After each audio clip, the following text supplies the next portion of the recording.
Oh, fuck. Oh, man, I totally fucked that up. Never mind. How are you guys going? Welcome in. We'll get the trailer going in a sec. I know exactly what I did wrong there, but never mind. Welcome in, everyone. Oh, everything's just gone haywire. I had it all set up. Everything's all ready to go.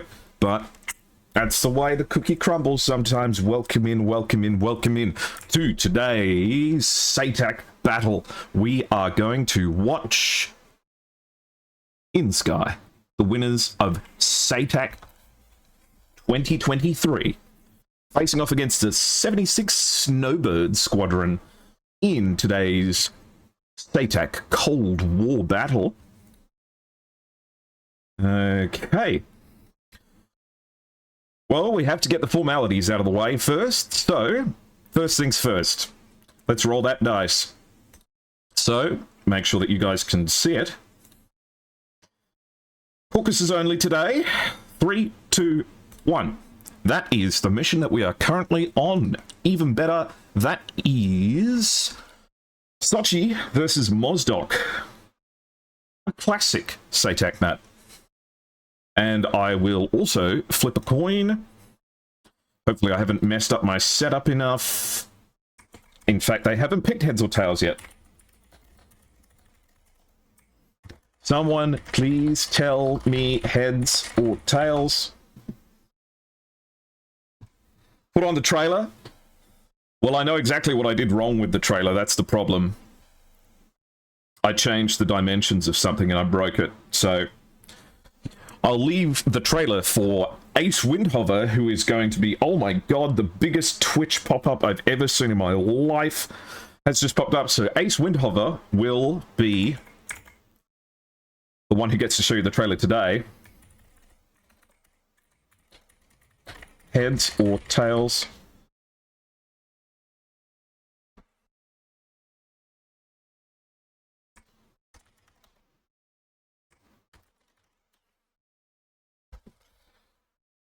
This is what you can do if you don't use Brave. What does that mean? Use Florp Copium? You'll try not to scuff it as well? That's okay. You'll be doing better than me. Someone, please pick heads or tails. I don't know if they, like, all of them have chat turned off.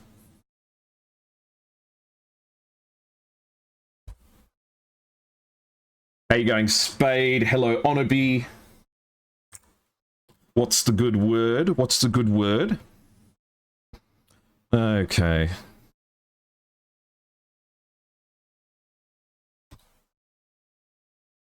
Why is this happening? I'm going to restart the server because no one's listening to me. Okay. Mission. Restart. Delay and 0. Hopefully that gets everyone paying attention. And Yanyu has picked heads, so we can finally flip that coin. Alright. Dice roller, coin on, coin flip. Can you see it? Fuck it. There you go. You can see it. It's tails. Everything's wrong. Okay, so inSky, pick starting side. inSky, pick starting side. Awesome. We'll give you guys something to watch shortly as we have a look at the Caucasus Mountains for today's face-off between inSky and the 76 Fighter Wing Snow Owl Squadron. In case you're curious about how the matches have gone so far, the scores of the matches that have been already will appear on screen now.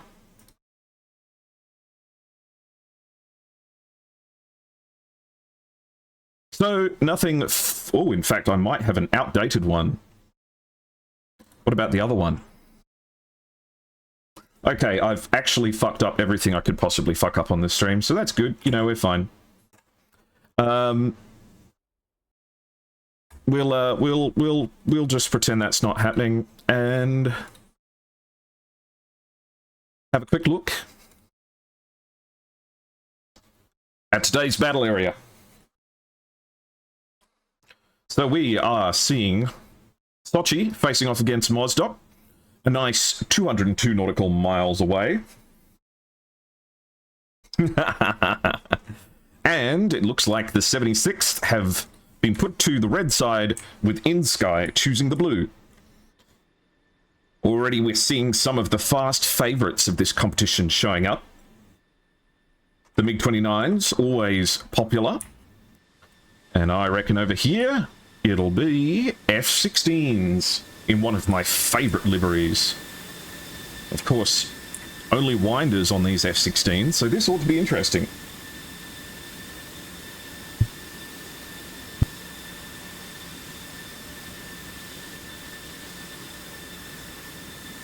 Meanwhile, over on the other side, we get a quick look at no one from inSky having had spawned in yet.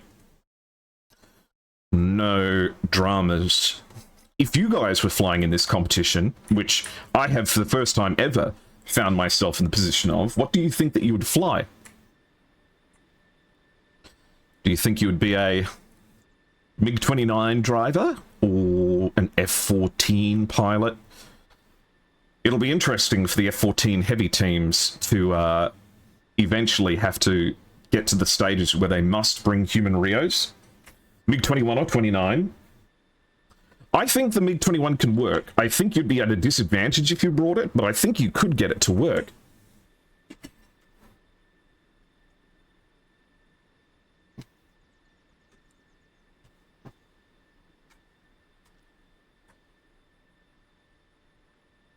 I think for me, it'll either be the 29 or it will be the Mirage F1.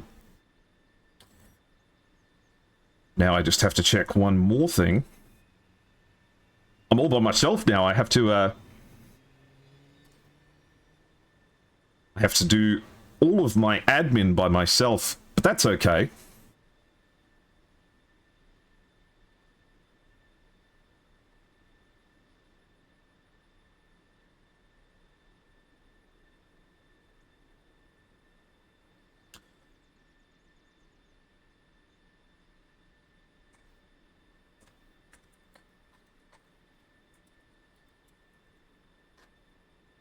And let me just check the last thing.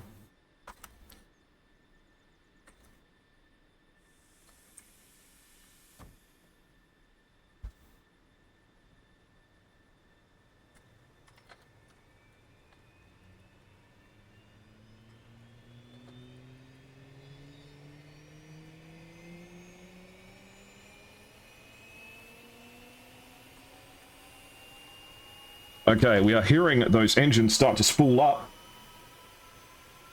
with a nice pay Razbam livery. If it were up to me,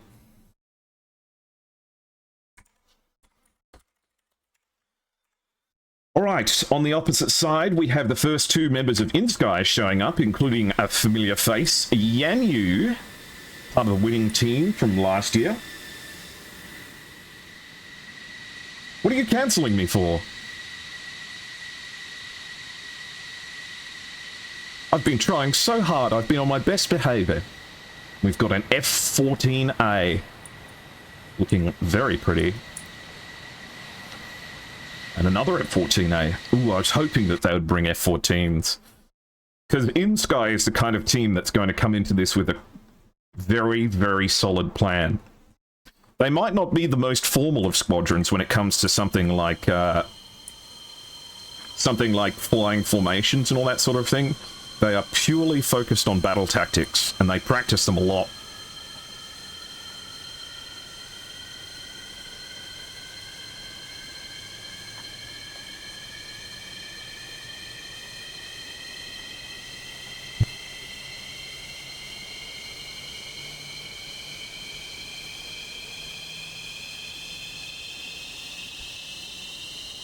The electro-optical sights on the MiG-29s being very unique in this environment. The only equivalent, I guess, would be the TV camera on the nose of the F-14A.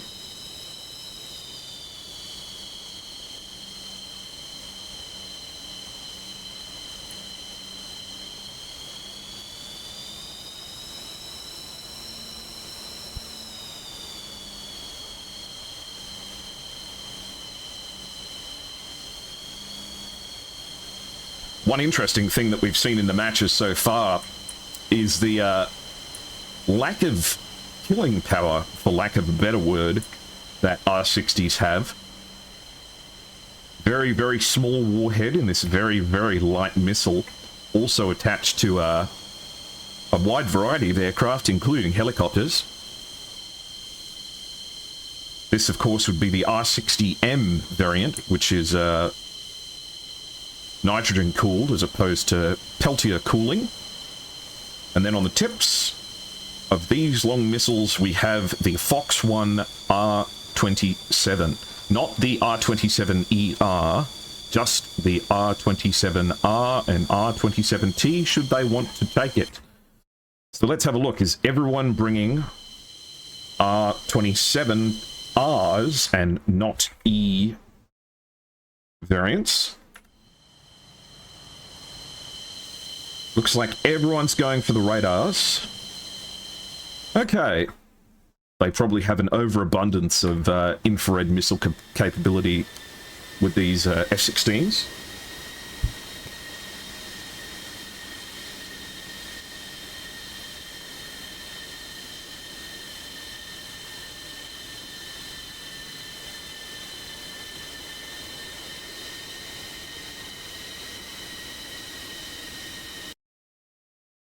Meanwhile, let's go have a look at what is happening over on the inSky side.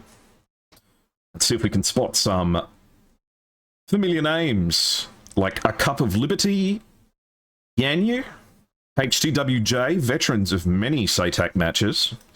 And then over here we have 852 and XG, and then 2001. So, 1 MiG-29, 2 F-14s, and 3 F-16s. An interesting mix. Let's see if we can get a poll going now. Oh, that's good checklist. I'm going to chuck in a poll in chat so that you can let me know. Oh, thank you, Technetica. Technitinium, of course. Let's start a poll. Who's going to win round 1? inSky or 76? We'll leave that running for 5 minutes. You don't know what they do? It's a way of donating, basically, using the virtual currency. So it's a kind gesture. You have, in essence, I don't know, maybe given me a cup of coffee or something, which I do appreciate. In fact, I need to go and buy coffee, so I'll dedicate that one for you.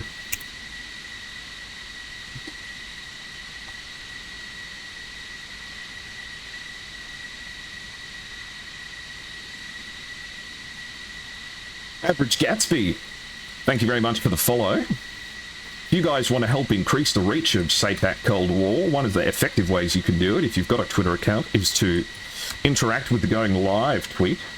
Put some eyes on it, and you can trick the algorithm into getting more people to watch aeroplanes. A wild Gatsby appears. No, don't let him look at the green light at the end of the pier.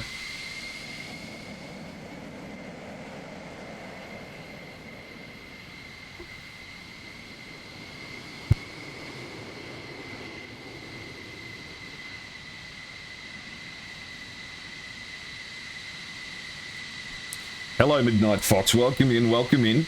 You're all here in time. If you're hearing me speak right now, you're still in time to catch the first match as we see the taxi begin for inSky.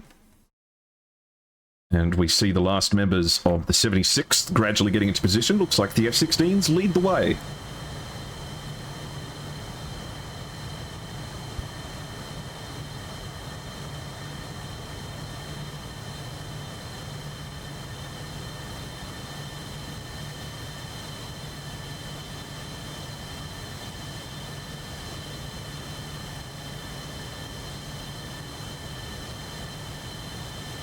It's interesting, actually. You don't think of the F-16 being, oh, look, there we go, just like me. We don't think of the F-16 as being the plane with the most fuel, but in this matchup, it almost is. Can you imagine What a ridiculous idea. A plane with a face on it. Are you serious? That's ridiculous. No. No. Someone needs to change that paint job. That's absurd.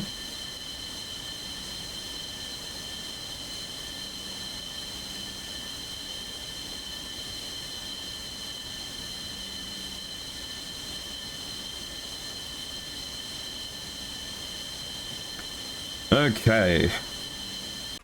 So, for the 76, we have Elendil leading the way, then Botasky, Dolphin, Overload Dog, Dishu, and Name It to follow it up. Some familiar names. One of my favorite parts of SATAC is seeing names that I've seen in like multiplayer. And you're like, oh, we were just like playing on contention doing like co-op missions or something the other day, or all of these guys, they all know each other, they all fly together. The aviation community is so tight-knit that you get to know the names and the faces.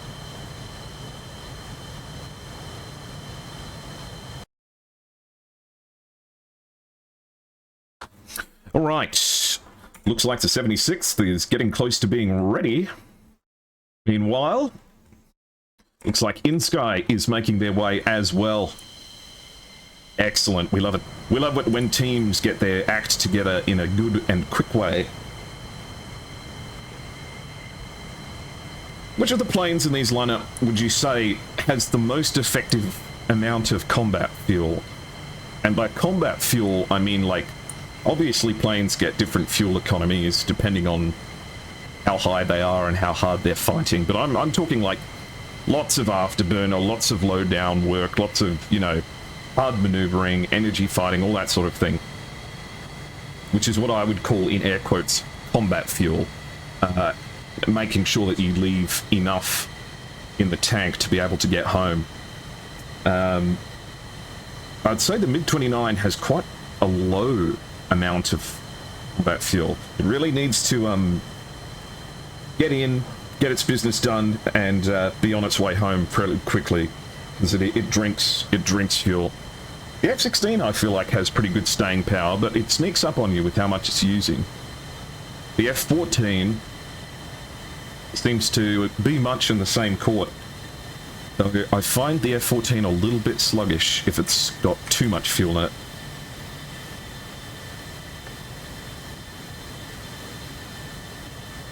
And it looks like inSky are the favourites in the lineup. We have XG at the front, 852 behind, Yanyu and a couple Liberty below them, 2001 and HTWJ at the back. And they say 3 minutes. No dramas, we can do that. Gives me time to make sure TAC is connected, and it is. Tomcat would have the most, yeah. I'd be inclined to agree with you if these were F-14 Bravos, but these are Alphas, and I find that you have to stay in burner quite a lot longer in the F-14A. You're surprised they chose the F-14s.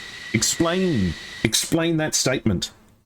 I want to know. Oh, Yanyu, you okay? Oh, looks like the inSky boys are reorganizing their lineup.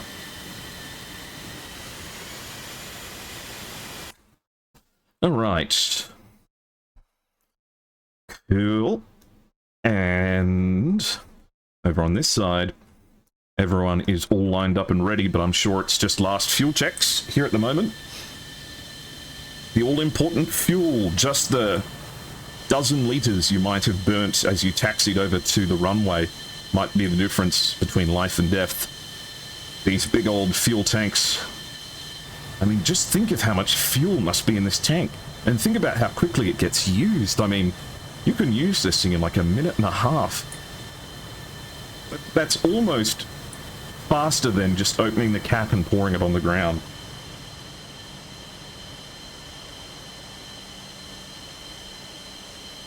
In comparison to the more modern airframes? Well, yeah, but you've got to keep in mind that this is an aircraft that's equipped with an AWG-9 radar, just massively powerful.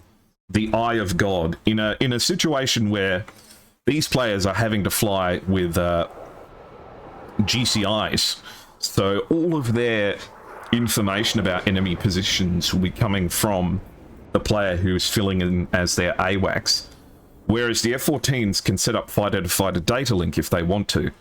And in combination with the Org-9s, they can build a pretty amazing picture of the combat environment. Certainly, I would say, better than the MiG-29 would be able to. But then again, the MiG-29's radar is more capable than you might think, but it's no Org-9.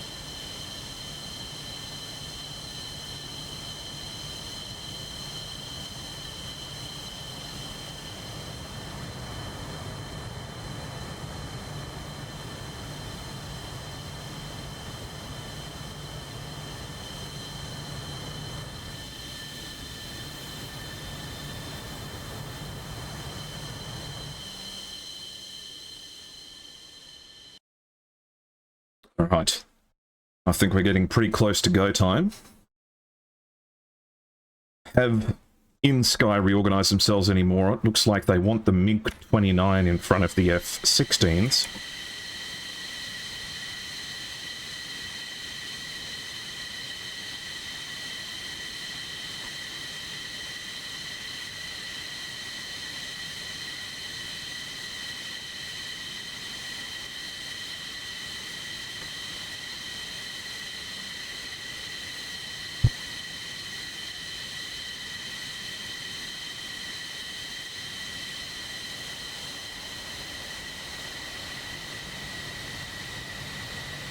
The event with AWACS, so boring? Well, it's a human GCI, so I would say that that adds a level of complexity. How much of a delay does the stream have? Oh, loads.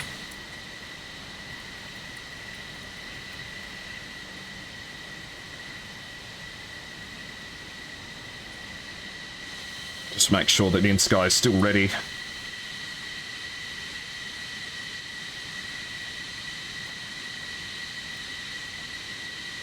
10, 9, 8, 7, 6, 5, 4, 3, 2, 1, go, go, go. Alright, and that starts off round 1 of inSky versus the 76 Snowbirds.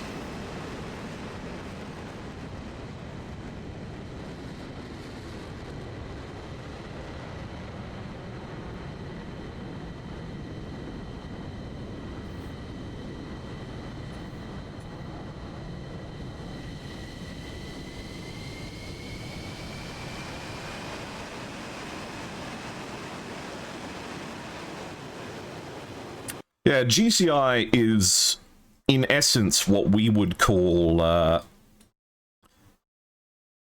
AWACS over here. It's a doctrinal thing. It's more of a Russian term than a Western one. Uh-oh. Looks like the MiG-29 for the Blue Sky player just timed out. I'm going to just have to check whether or not they left the ground. On my TAC view, let's see.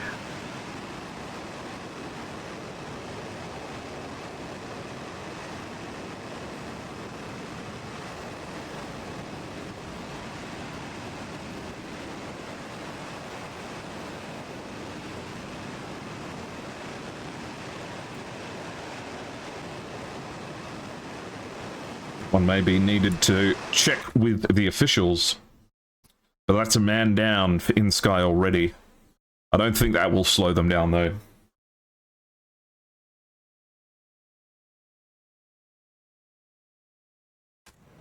The second to last MiG-29 for the members of 76, taken to sky.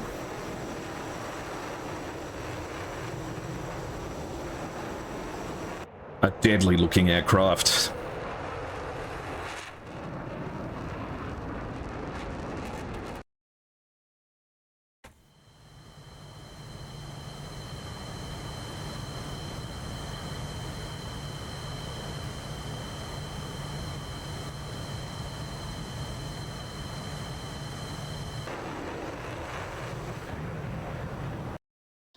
Okay, so it looks like Dishu, Lendl, and Bodisky in the 2 MiG-29s and 1 F-16 spreading out into a combat formation heading towards the northern part of the area.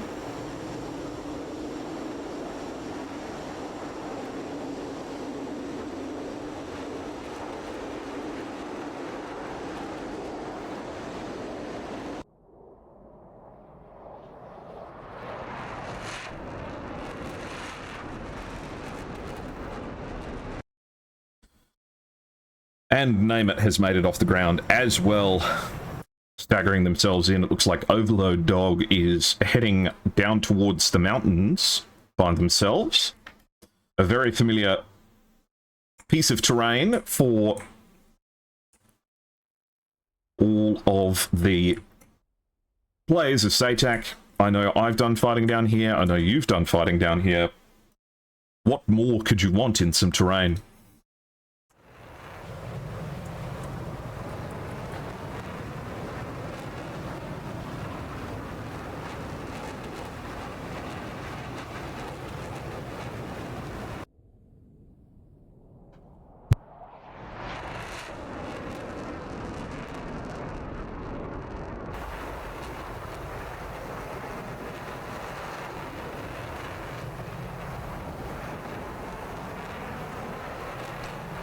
Okay, so 2001's wheels did not leave the ground before disconnecting, so if he's very quick about it, has a chance of getting involved here, but must be fast. I mean, Tech, that's the rule, isn't it? That if their wheels haven't left the ground, they can still take off.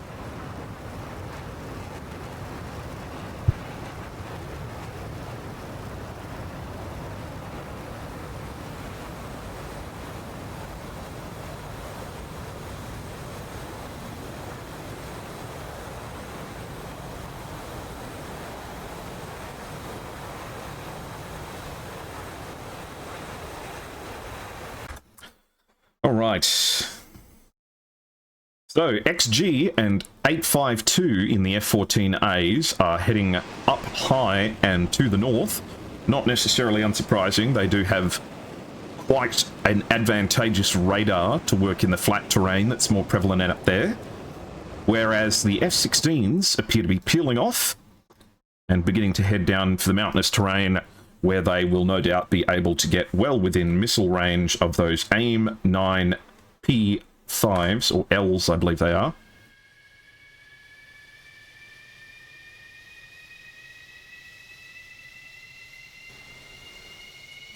You can tell if a MiG-29's engines are on the ground because the FOD deflector comes down.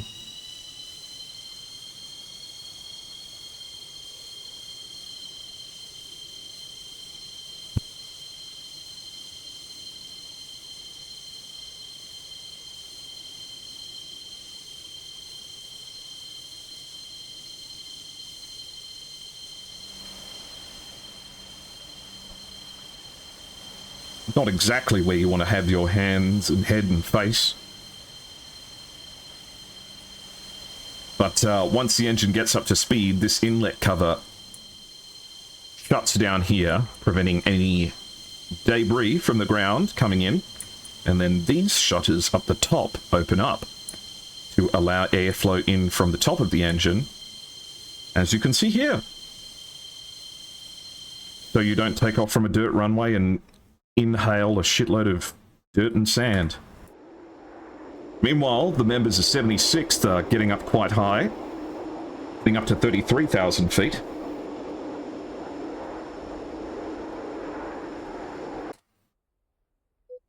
And there are 4 of them up here. This will be the MiG-29s leading the way. I'm surprised the F-16s are coming up this high. Armed with only heat seekers, that's going to be interesting. Perhaps the idea is to use the MiG-29s to launch their Fox 1s and take the opportunity of the hostiles defending against a missile as an opportunity to pursue them with the F-16s. We will have to see. A beautiful diamond formation, though. Looking fantastic, up at 35,000 feet. Separation between the teams is currently 97 nautical miles, and it looks like 2001 is making their way and is taking off expeditiously.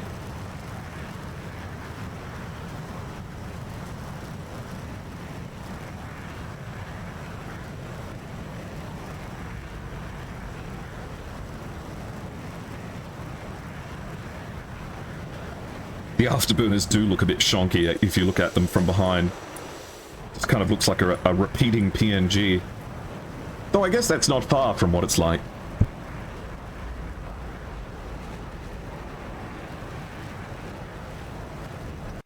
Alright, so everyone's up in the air now.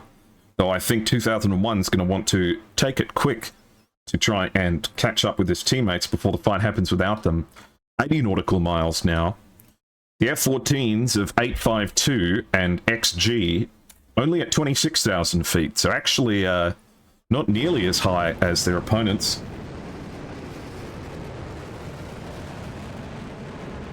Come on, chat. I need you guys to speak up. I need some cheering. I need some gloating. I need some goading. I need you guys to cheer on people. Okay, they are using LOT ATC. The GCIs are using LOT ATC. What you want is what is happening.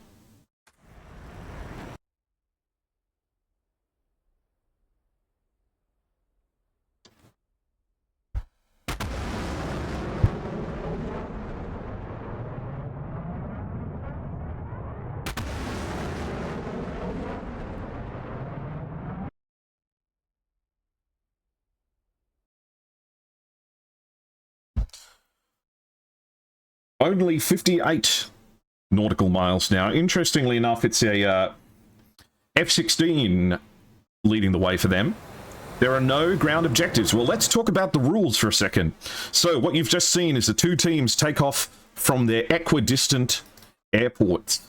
They have to then fly into this circle and occupy it. If any team occupies the circle uncontested for 5 minutes, then they win.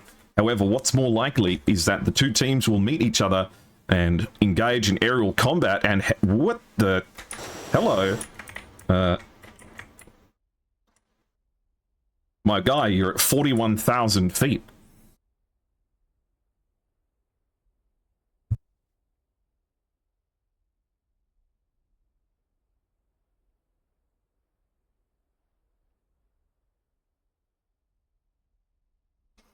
I guess that's a weight reduction measure.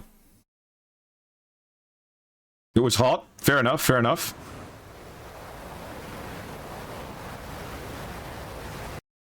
People used to do that in IL-2. I think to this day there is no downside in IL-2 to flying with your canopy open, none at all. I see this one's kept his canopy.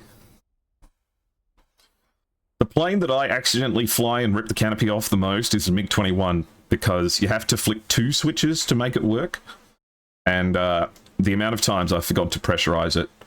27 nautical miles. If this were a Fox 3 fight, we'd be seeing launches by just about now. Elendil's probably the one that's in the best position to do it at the moment. Canopy-less as well. There is drag. Okay.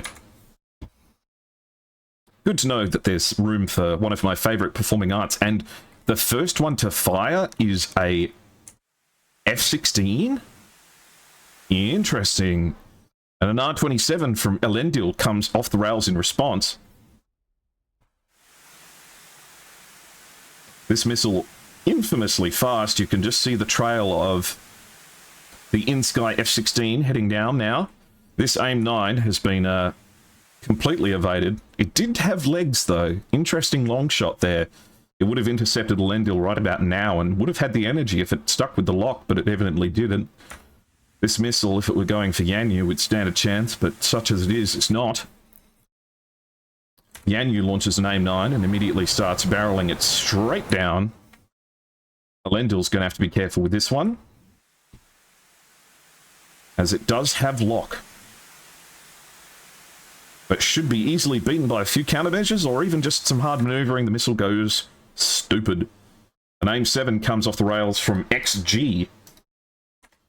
The first Sparrow of this fight. I have no idea why my... Oh, it's getting close. It's getting real close. But it does not have the legs to catch up. And it was going for HCWJ. It was a friendly fire missile. Oh, gosh. Elendil's down here low now. Already spent one of his R-27s. But still plenty of munitions to work with. And not far away from Yanyu now. XG coming in over the top. Right up close. Let's have a look.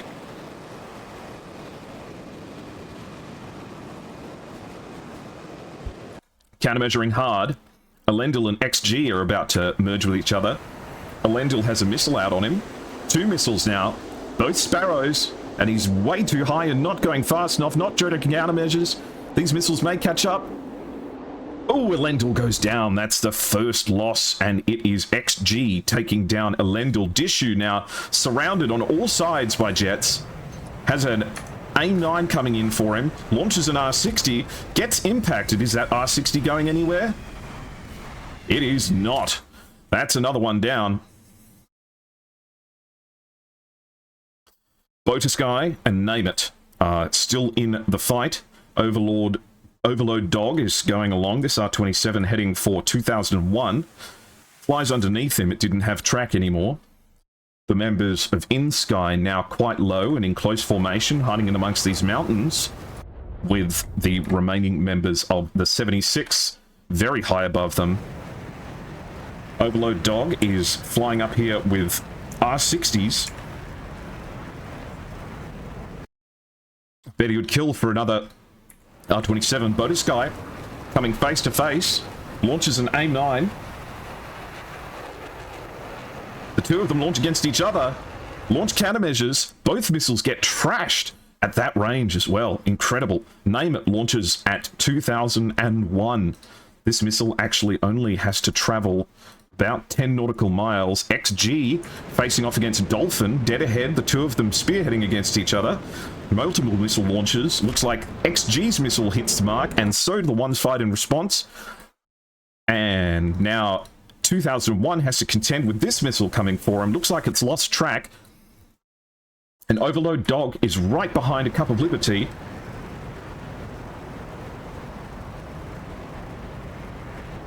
Right behind him, but he's not willing to fire the missiles just yet. There's a big pursuit here. One member of inSky is chasing another. They're completely confused. One R-60 comes off the rails towards an F-16, impacts the F-16, but I told you, these missiles don't do as much damage as you want. He was totally locked onto a teammate. This F-14 has a MiG-29 right behind him. Couldn't be closer. I'm not entirely sure if that F-16... Oh, it is down. It's in its death roll now. Goodbye, impacts. The tanks come off the wings. And we have a merge here between Yanyu. This might come down to guns. An AIM-9 shot. Impact. That's another one taken out for the 76th. SATAC gets the kill. An R-60 against 852. Impacts. But only damages the F-14. Impacts again. There go the engines. This plane is deader than disco. That's 2 kills. SATAC. And now it falls down to HTWJ and Name It. And they are pretty much merged up. HTWJ is defensive, it looks like. Or maybe they're just not situationally aware. Still plenty of missiles to work with here. Only spent one. Got his lights on.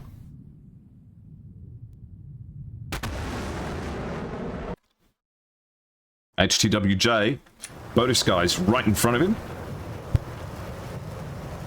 Communication will be key here.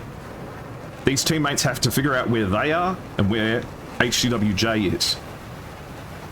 Oh, and HTWJ merges with a fellow F-16. This is a pure test of pilotage here. There's no way HTWJ didn't see him. An Overload Dog is straight ahead of HTWJ as well. And a missile comes off the rails. But the track is no good. It goes straight over the top. 2 AIM-9s, both of which miss Overload Dog. But Overload Dog is down to cannon only. HTWJ turning around now. Still got 3 missiles left. 1 for each surviving enemy player. There goes another one. The victim of this missile almost appears to be unaware. It's going to be close. It's going to be really close, actually.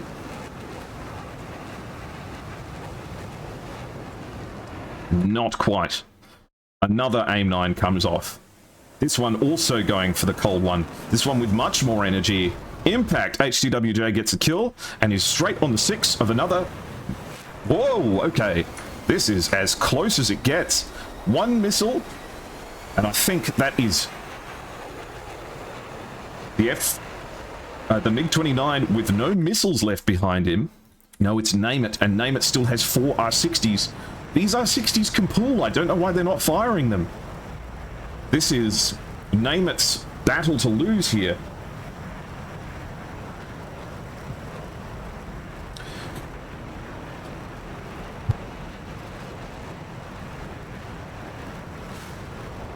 Oh, and now he's too... Oh, maybe... No, not quite.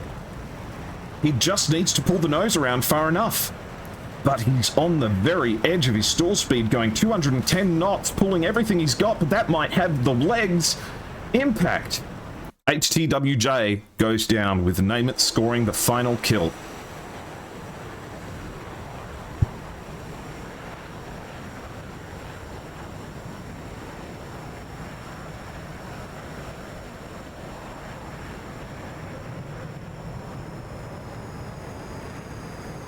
Now the question, do they have the fuel to make it back? Because I'm hearing the sound of engines getting very quiet here. Okay, they've still got power. I reckon Overload Dog, yeah, Overload Dog is beating his path back home. They only need 1 plane to make it back. So that's an upset compared to the poll. The polls aren't usually wrong. But that's an upset with the 76th managing to punish inSky. Good pilots fly fulcrums and flankers, and even better pilots are fulcrums and flankers. Thank you for the follow Aero likes, and I saw your kind message. I hope that this is an enjoyable viewing experience for you. And I encourage you to let me know if you think that there's anything I can improve, but please phrase it nicely or else I'll cry.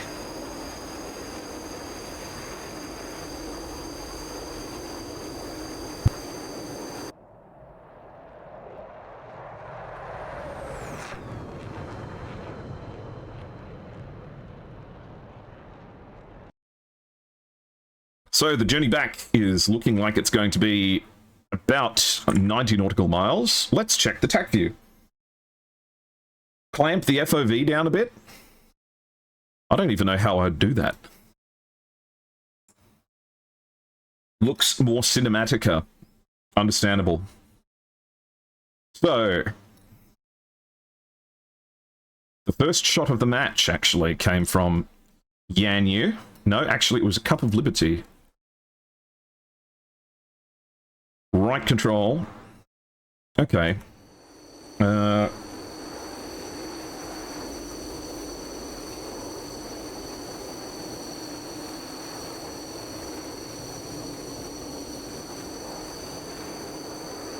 That's weird. That's not working for me, but I know I'm pressing the wrong button. There we go. Alright, we'll give it a go.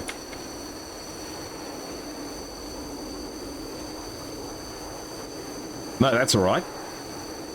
So the first missile came off the wings. And was going out here. These AIM-9 P5s just not achieving a lot here. I think it was situational awareness that got them into the most trouble here. Elendil committed early. Part of me thought that this was a mistake, but I don't think it was.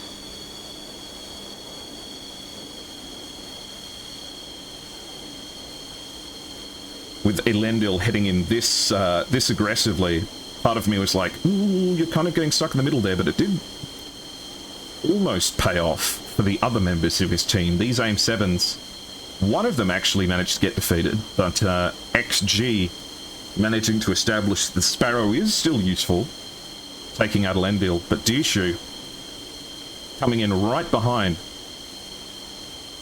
with R27s. Shame for that one to go straight for the mountain. And how frustrating it is. Ooh, that might have been... yeah. A Cup of Liberty providing good cover here for Dishu.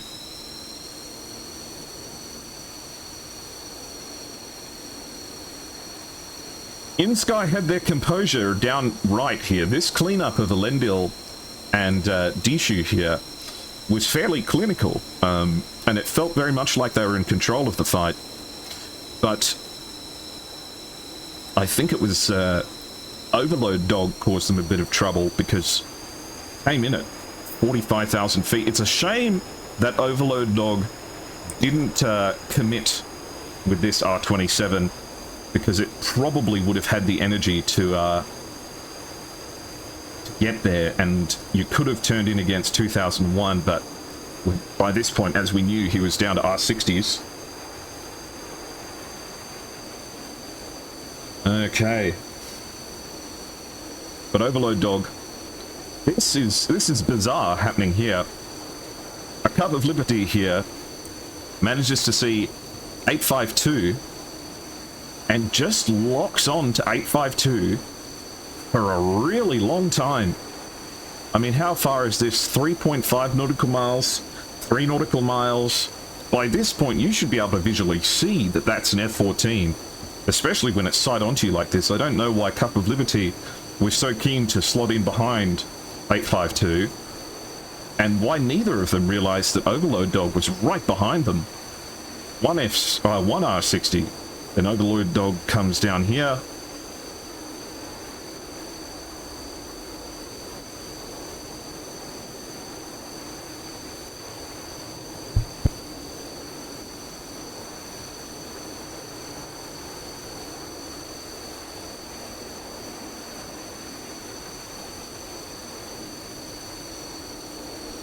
But of course, against F-14s, sometimes you need to use 3 R60s. Let's have a look at the situation. So, Overload Dog manages to get it, though HTWJ here presented with a unique opportunity. The IFF in the F-16, this is a complaint I've had about this airframe many times before, that the IFF process takes way too long. Especially if you have the HEMIX or if you're relying on the HUD for IFF. Why HTWJ elected to keep going as opposing to pursuing Bodisky? Maybe he didn't know Bodisky was there. Overload Dog comes in here.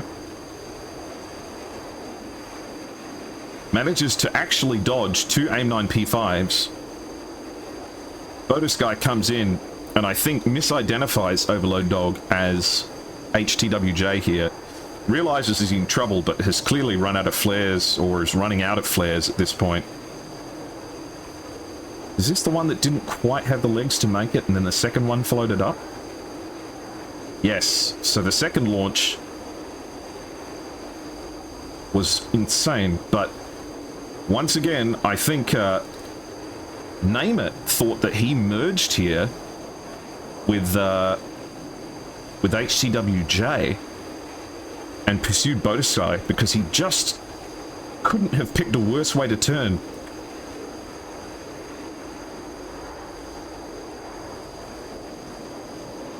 But HTWJ is going way too fast, and then we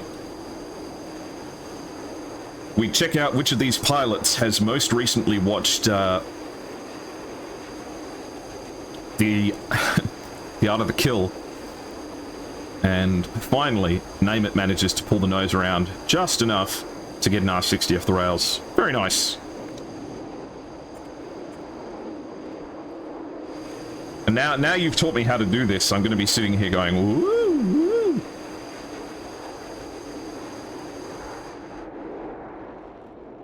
I'm gonna be the first person to do. Oh wow, the scroll wheel works with it too. That does look cool.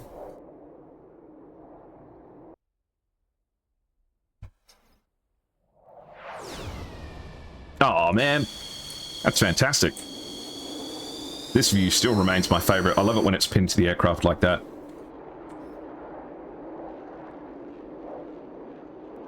Alternatively, we can make sure that you won't miss a single moment of the action in SATAC.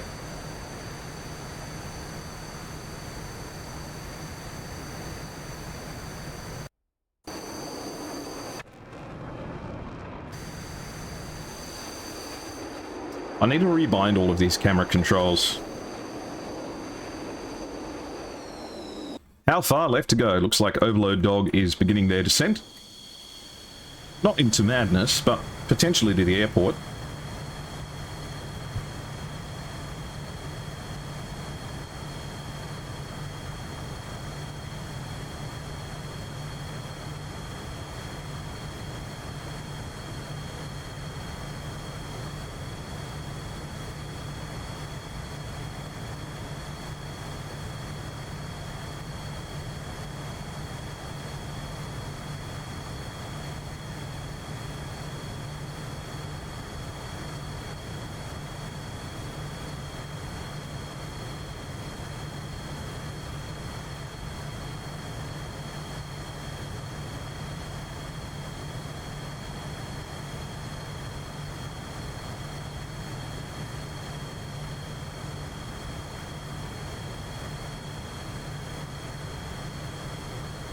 How far left to go?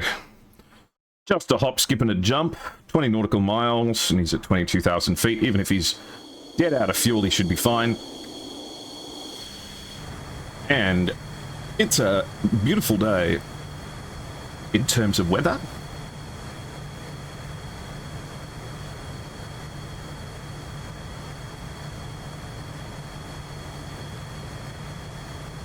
That gives me an idea. I wonder if I can do this.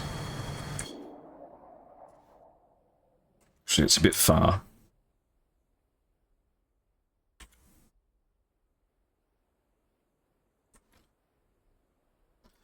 I'm having too many good ideas now.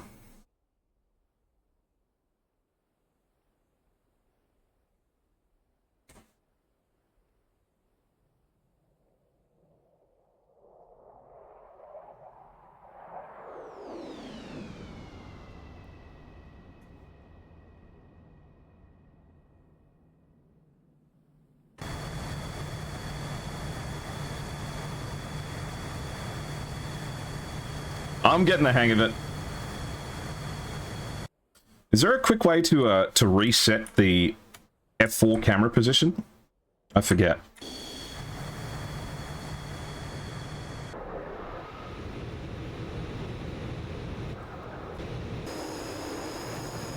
Numpad 5. Ah.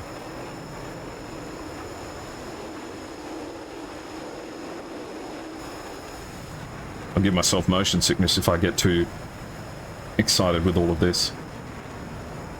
So this is Name It, who will be the second to come into land. It's Overlord Dog that's leading the way at the moment.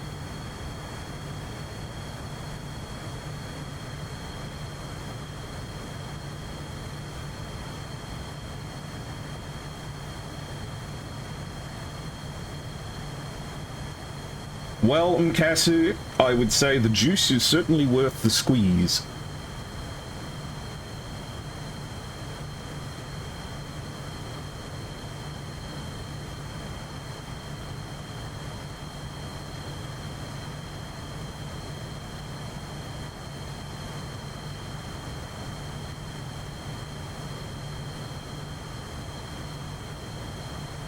I'm especially glad to be here. Oh, Tech, you're so wonderful. Thank you. But you don't have to give me anything. I do appreciate it, though. Landing the MiG-29 is harder than you might think. That's the first time I think I've ever seen anyone actually do that.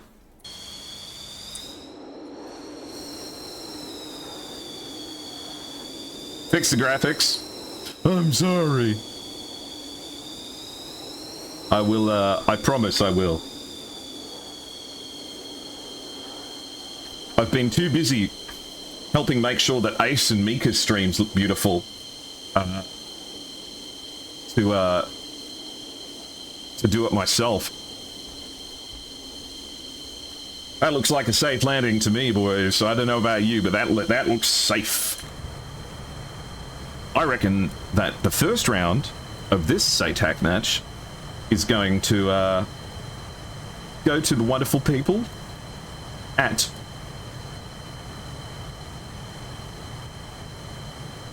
the 76th disqualified no shoot. I mean, the 29A does get a parachute, right? I told you how to tac view, Mika. I showed you how to do it. Or did I show Ace how to do it?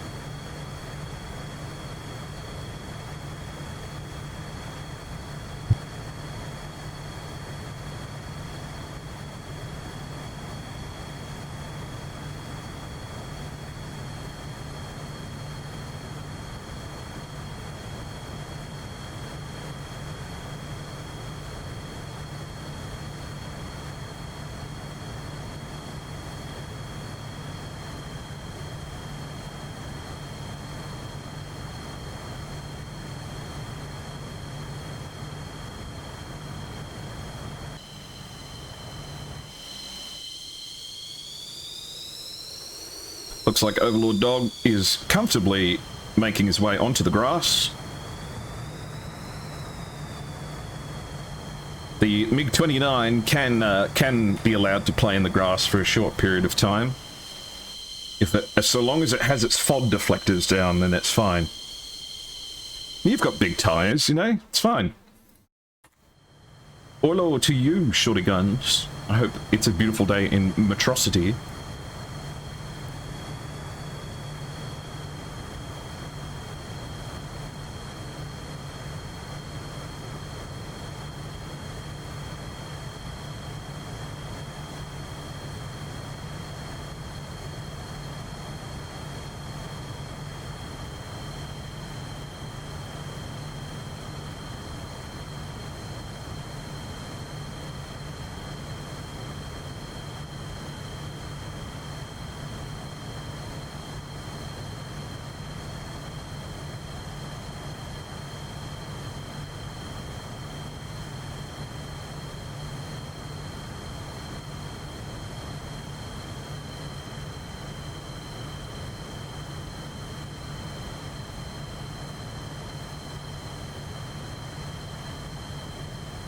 Alright, name it looks like they're just joining in onto their final pattern here.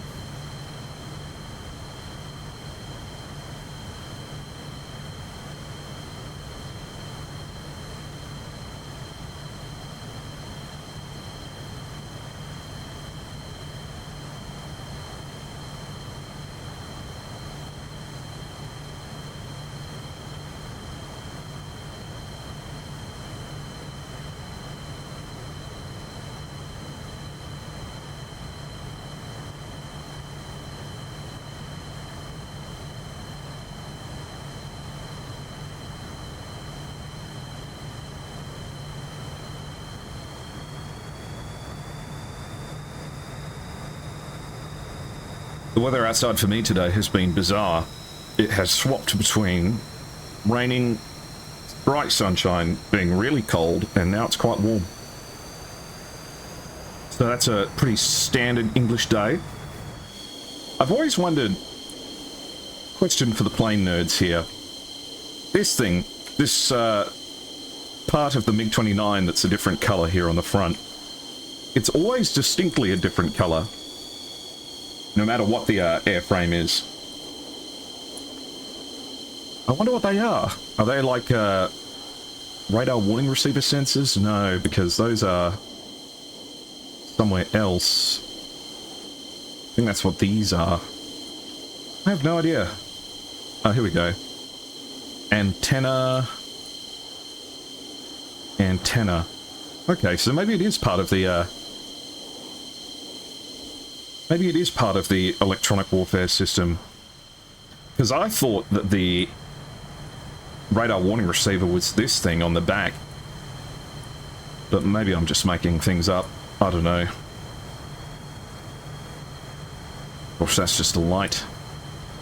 Ah, this is looking a lot like one of my MiG-29 landings. If he manages to get out of this without collapsing a landing gear or popping a tyre, he'll be doing better than me.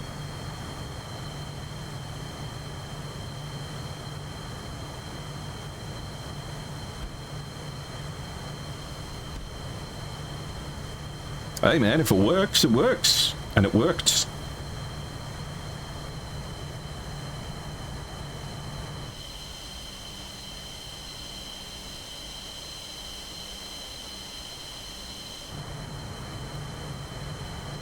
Okay, I'd say that's everything down and locked now. Safe and sound. Okay, and let's restart the server. So,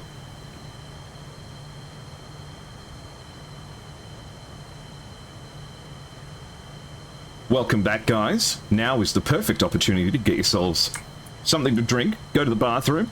We're going to reset the server now and get things ready for the next round. Clean up all the mess.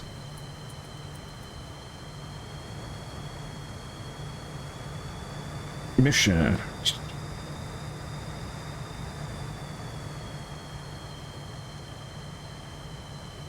And there we have it. Alright guys, we'll get everything set up for the next round. So, I broke the scene actually, so I'll see if I can quickly fix it. But I might not actually be able to. Actually, do you have direct download links to those trailers? Or just the YouTube links?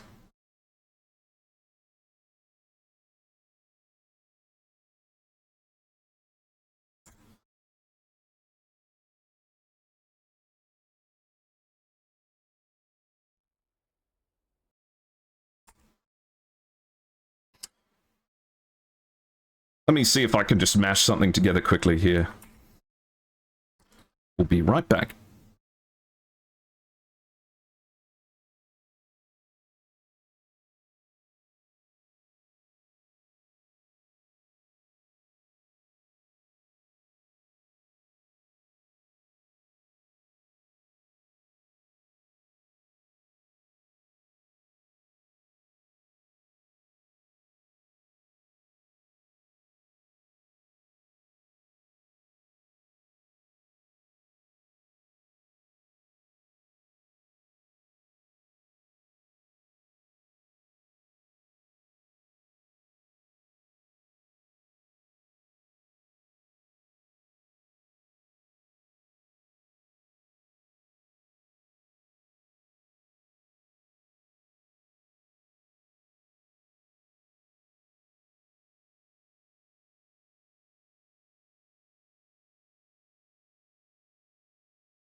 I promise I'll get it working.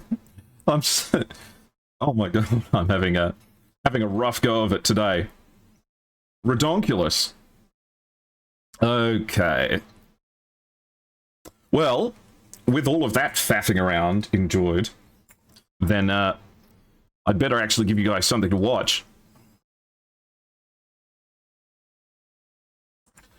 Can we start the SOS, please? I reckon we can start the SOS.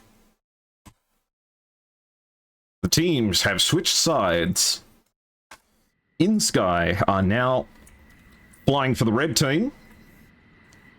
MiG-29s, plenty of, plus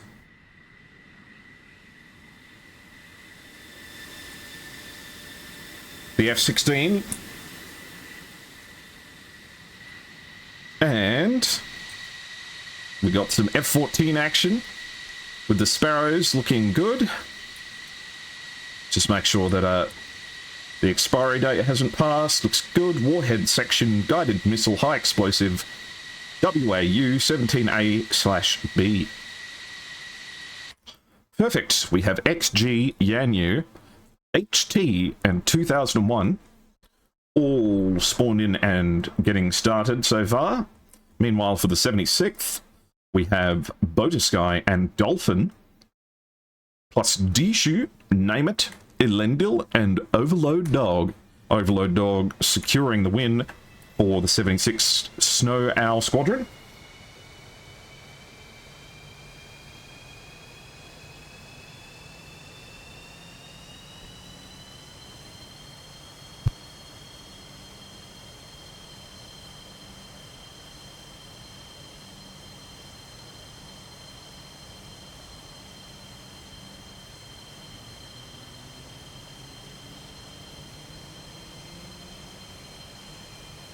In fact, I could probably come over here and I could come up with something cool like this.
Alright, how many planes have we got? We have Overload Dog, Elendil, Name It, and Dishu looking ready, plus Dolphin and Botasky. Meanwhile, we're slowly gathering up the members. 1, 2, 3, 4, 5, 6. All of the members of inSky are looking hot and ready.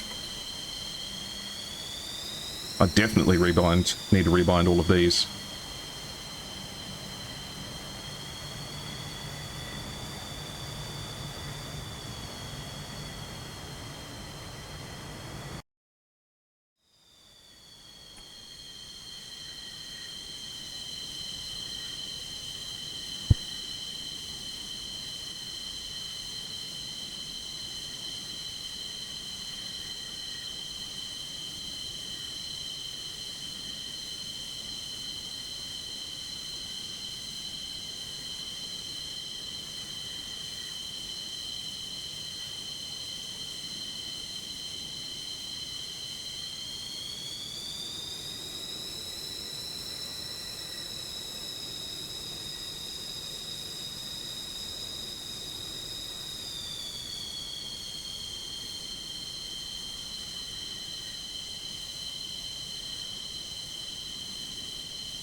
very interesting that we did not see a single R27T, the infrared guided R27s.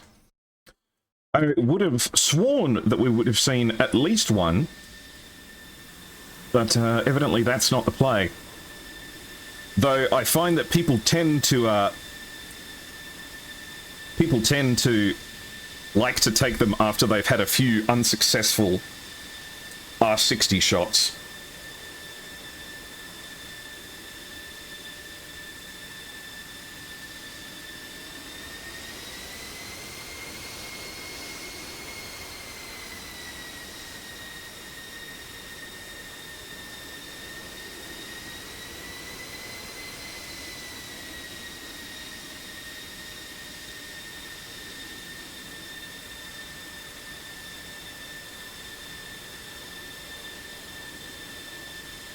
A beautiful day for flying.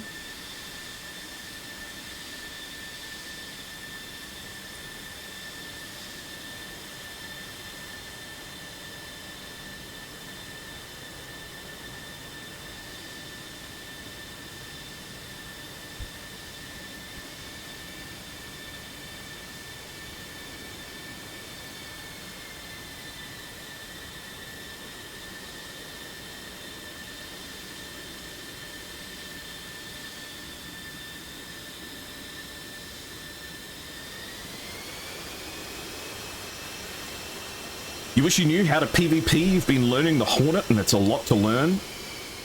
Certainly, but there's a lot of fun to be had in the learning. That's the one piece of advice I always give people is don't forget to have fun learning. Because if you enjoy the process of learning an airframe, then you'll put in all the practice you need to be a pro. I would highly recommend the experience of flying in a competition, though.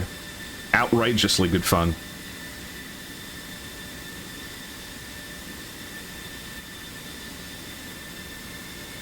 Let's get a poll going.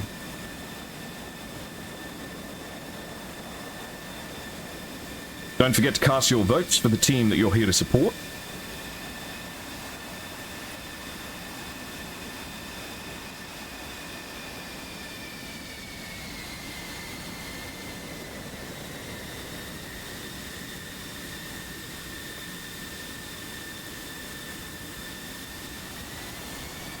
You enjoy the small victories of evading one missile and then engaging the next?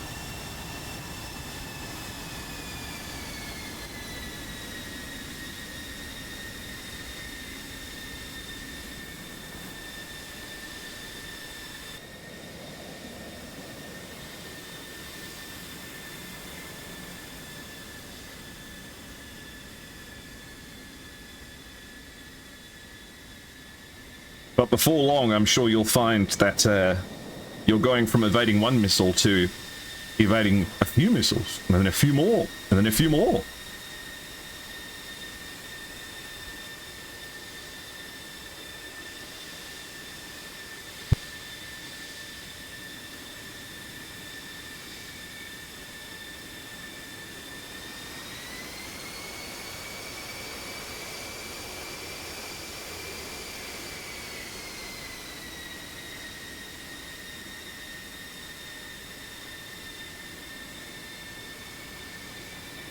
My crippling radar coolant addiction? Oh, you just give me money for that. I promise you, I won't spend it on anything good. Pure radar coolant. 1000 proof.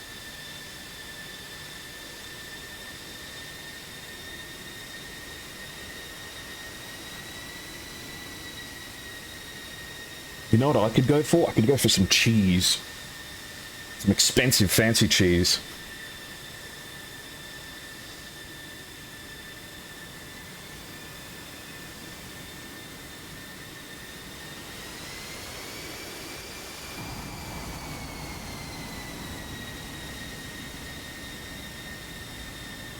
Thank you very much, Spaceman.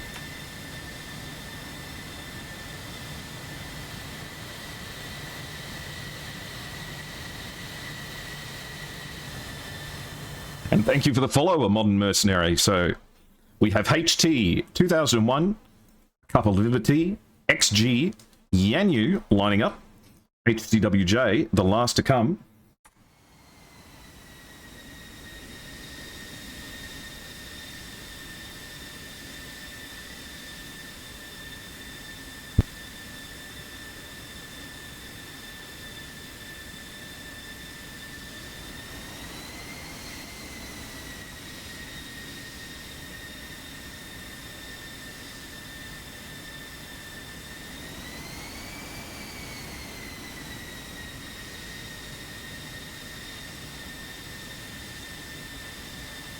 All right.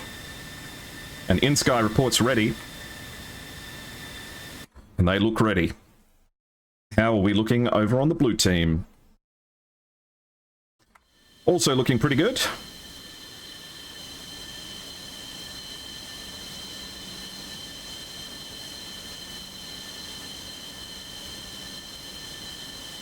Teams ready. Get set. 10, 9, 8, 7, 6, 5, 4, 3, 2, 1. Go, go, go. All right, we should see the first of their engines starting now.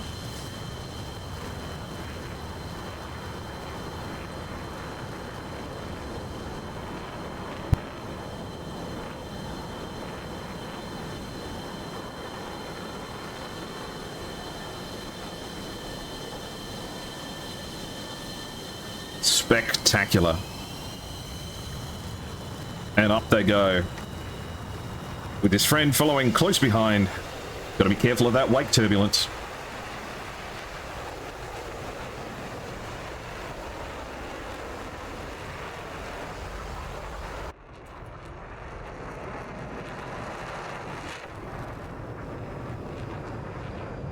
And up they go. Elendil now taking off.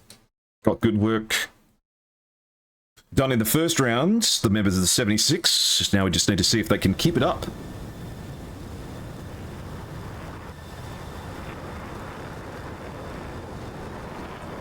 You see, now you've taught me to do this, I'm just going to keep on doing it.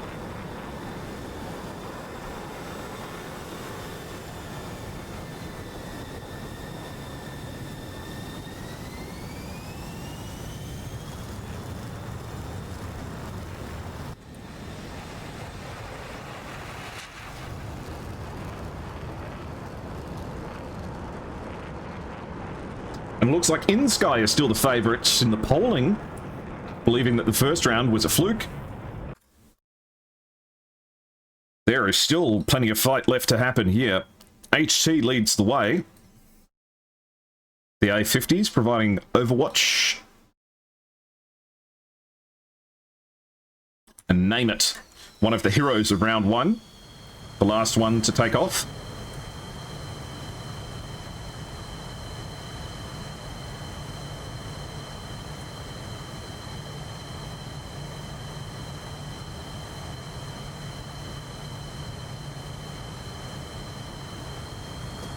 POV, you're a family of small rodents that are living inside of my furnace, and when I light it for the first time in winter.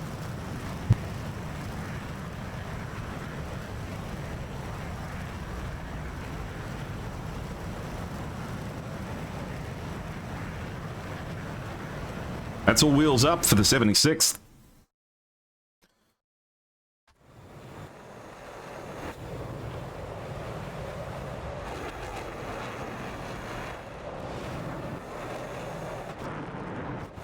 Oh shit, what have I done? Good to see everyone fighting in this Cold War. I agree.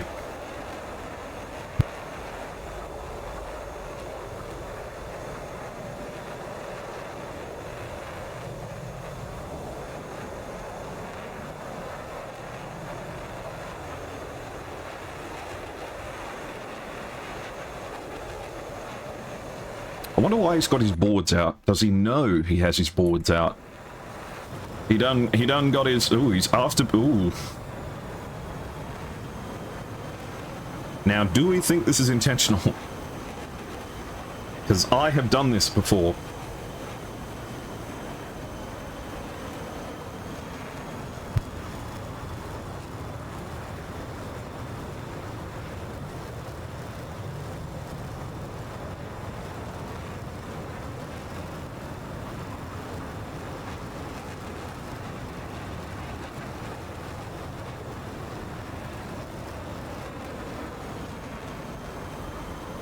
Yeah, I mean, that's going to be so annoying once he realizes. Tactical climb, yeah.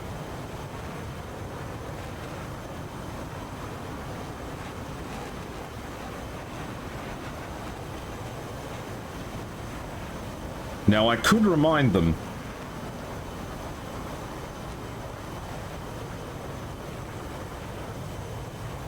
No, in fact, that's one of the worst things about the F-16 is that it's hard to tell if your speed brake is out.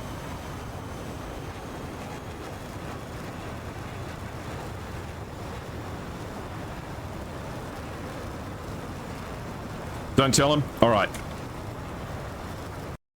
Well, we'll catch up with Dolphin soon. Maybe Elendil will point it out for him. Be like, hey bro, can't help but notice that your plane's not doing what it's supposed to. There's a little indicator that says speed brake. Yeah, I never see it.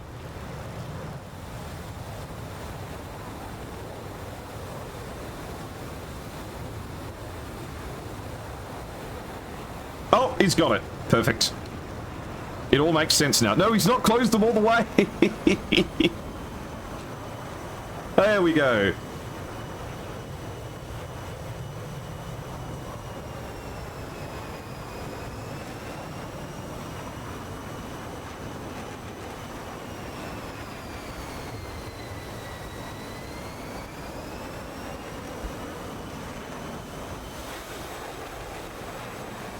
Those speed brakes can be a bit of a bother, alright?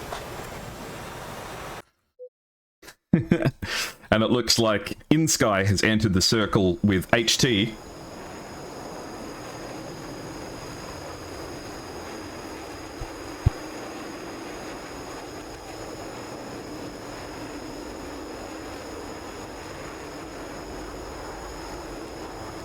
Bit of a drag, Is a bit of a drag. Of course, the MiG-29s don't have that problem. Until they get rid of this fuel tank, they can't actually open their speed brakes. Comrade, we do not call it design flaw, we call it design feature. Discourage him from using the speed brake. Must go faster. Looks like it's a close formation happening here. Oh, and it looks like Elendil does genuinely jettison his canopy.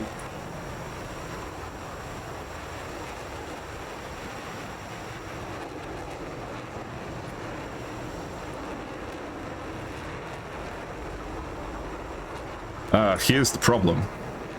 One of his engines is at 110% RPM and the other one's not on.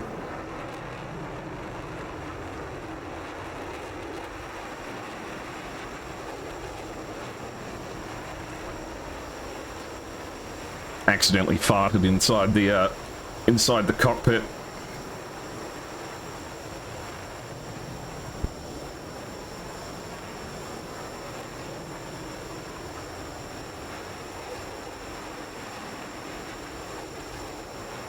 Looks like the battle area is contested. With inSky making the fastest inroads, they're currently 90 nautical miles away. Name It is heading south, and Overload Dog is heading north in the MiG-29s. The fairly common pincer that we have gotten used to seeing. Meanwhile, this central group of 29s and F-16s are making the way.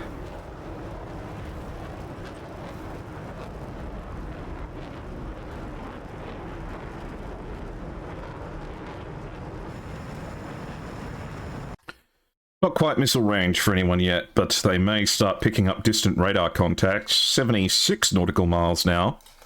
2001 and HT at 40,000 feet. And afterburning, the fuel tanks have come off.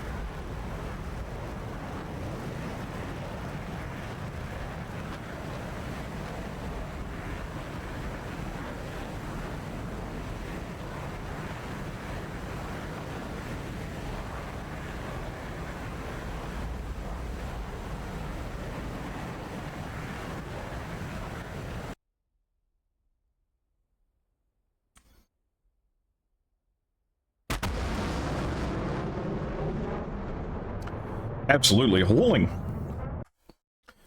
Looks like 2001 is going to be the tip of the spear here for inSky. 60 nautical miles approximately. A cup of Liberty at 40,000 feet. Interesting that the F-16s are going so high.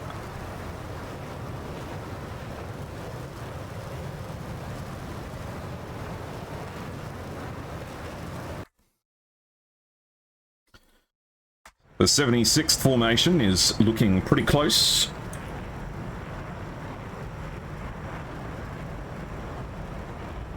I think that they have just started picking up on 2001 being relatively close to them. Current distance is about 40 nautical miles. Does look like 2001 might be facing off against Name It, actually. Which is interesting. I wonder if they've actually had it communicated to them, the location of this group here. And they're chasing after the Singletons. It's quite a long spread for inSky. Cup of Liberty is about, 25 nautical miles away from the closest friendly. So not going to be a factor in any fights that start relatively soon.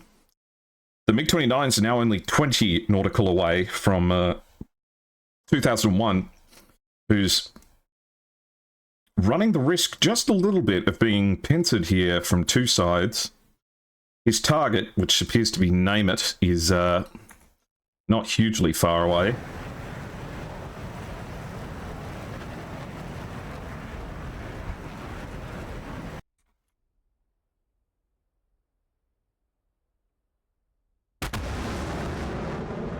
But no missiles fired just yet. The first R-27 comes off. Elendil fires against HT, who is fired against what looks like Dishu here. So, 2001 forming the bait here, but this missile is showing all of the characteristics of not tracking anything, so we will have to see.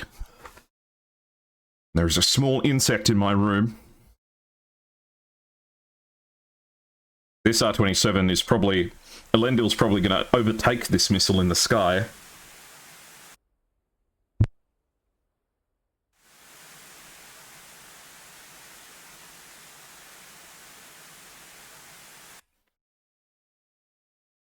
So, everything relatively ineffective so far, but Liberty is now bagless and looking to support 2001 here.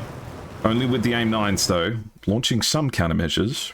Possibly a little bit prematurely, but just, I think, not wanting to run the risk of there being any ETs in the sky. Liberty just passes underneath his colleague here. Perhaps they were just using flares to warn each other of each other's presence. A AIM-9 comes off from Liberty, 12 nautical miles away from Elendil. Let's keep a look on this missile, because if it maintains lock, which it doesn't look like it has, actually, it had some potential there, but no dice just yet. An R-27 coming in towards Elendil. Elendil may actually get splashed by this one, launching countermeasures and dropping altitude, but it's not enough. Elendil goes down in flames, the first one to go down in both matches so far. Dolphin chasing down Yanyu here in the north, an R-27 coming off from 2001. Looks like it has no track. The missiles fired against Yanyu, no dice so far. An R-27 fired at a relatively ambitious distance here, but it is tracking, so we'll keep an eye on it.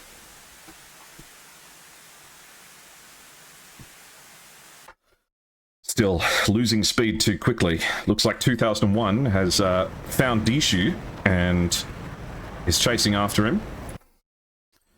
And it is getting close now. AIM-9 off the rails towards Dolphin.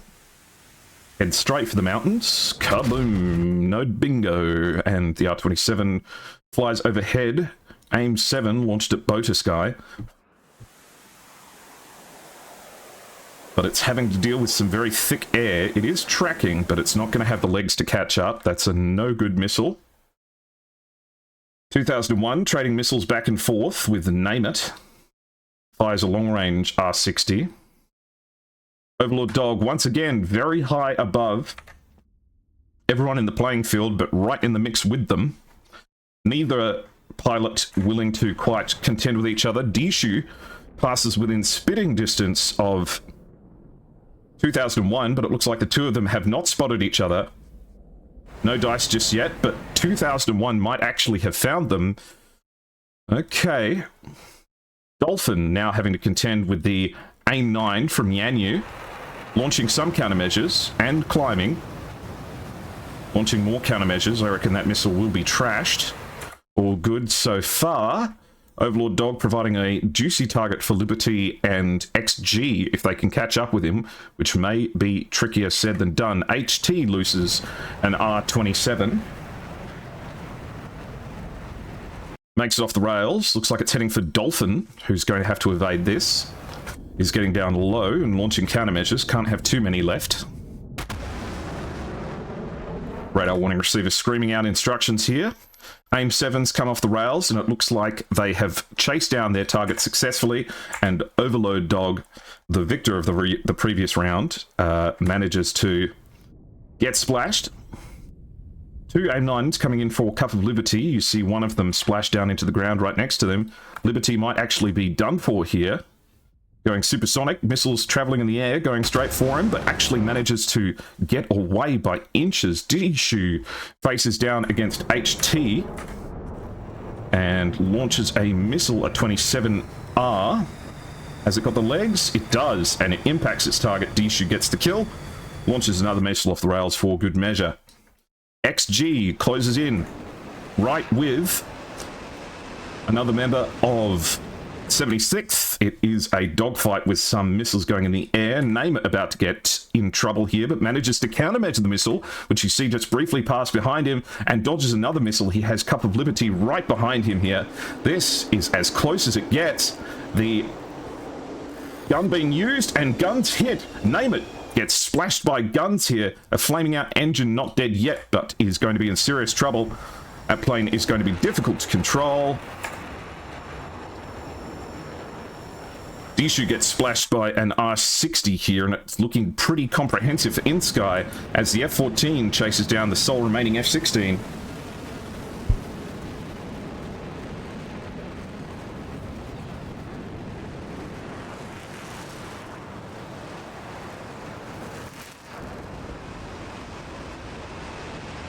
Probably getting instructions from his squad mates. Break off, break off. We have missiles.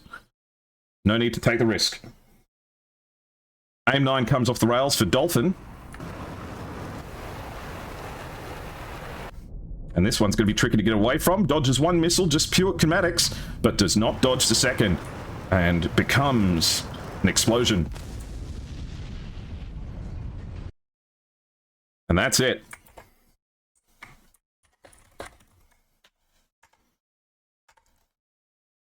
A much, much more comprehensive showing for the members of inSky, gelling together much better as a team in that fight.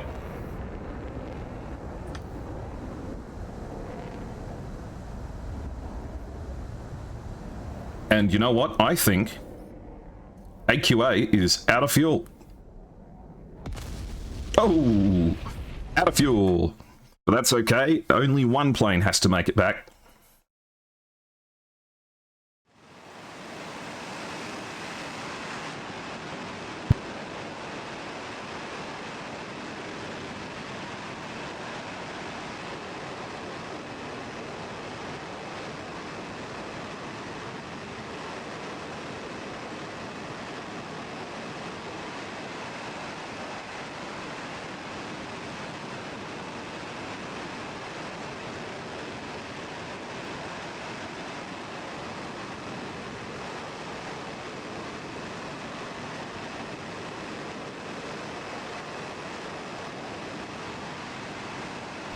Getting to watch a match, Meteora. This is the match. The match is happening. And it's looking like it's going to round 3 in a 1-1. In fact, let's check the tactical view. So 2001 led the charge here, but it appeared to be a bit of a diversionary strike, which did work. You see that Dishu and the second MiG-29 peel off to help name it here. But 2001 launches nothing. We had that extremely ambitious AIM-9 shot from up here. I think this one was potentially wishful thinking. What range was that at? That is an AIM-9 fired at 13 nautical miles. You see, I think the problem is that the AIM-9P's seek ahead just genuinely didn't find a Lendil. I don't think at any point did this missile have any kind of hot track against a Lendil. It did have potential, make no mistake, but no, it's too far for the seek ahead. Oh yes, we are going to round 3. This R-27R, no dice. And this is when situational awareness becomes all the trouble, as the GCIs begin to lose track of these tracks. Like, inSky's GCI is not going to be able to see D-Shoe here, so it's all down to Mark 1 eyeball battles. Name it faces off here. Missiles traded in both directions. One is an R-60, the other's an R-27ER. Both neatly evaded. This was interesting, coming within 2 nautical miles of each other, but just not managing to see until 2001 almost finds him, but not quite. Definitely knows he's there, at the very least. D-Shoe managing to find HT here. And getting a good splash there.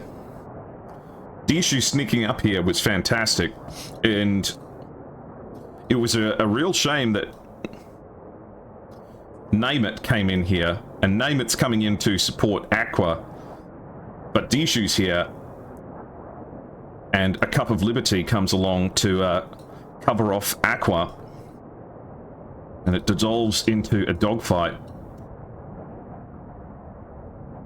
Gunfire raking across the bow of the MiG-29, but no hits.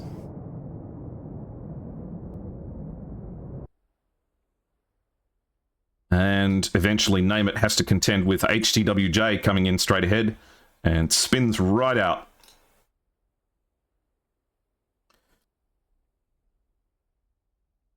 Meanwhile, Dolphin and XG are in close battle here. Dolphin pulls away, but manages to get picked up by Yanyu, who fires 2 AIM-9Ps. One of them misses, one of them hits. And XG just decides to leave the area and contend with this. Yeah, XG just had no missiles left. His teammates just said, get out of here, let us finish this. And it all got pretty clinical from then on. And that's all she wrote.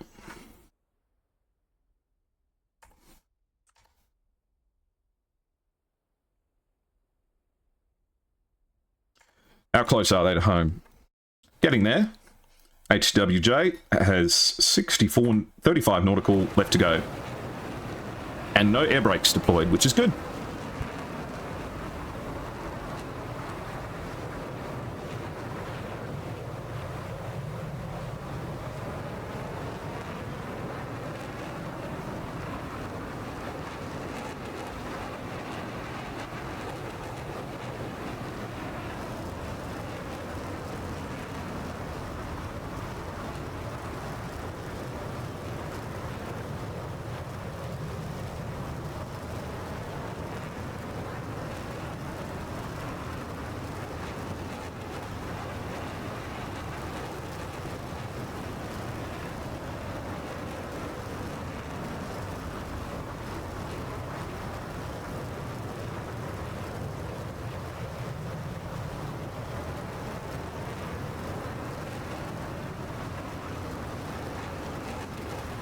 Runway in sight, just over the right shoulder of HTWJ. XG in the F-14 also making a quick route home. Even got enough fuel left to afterburn.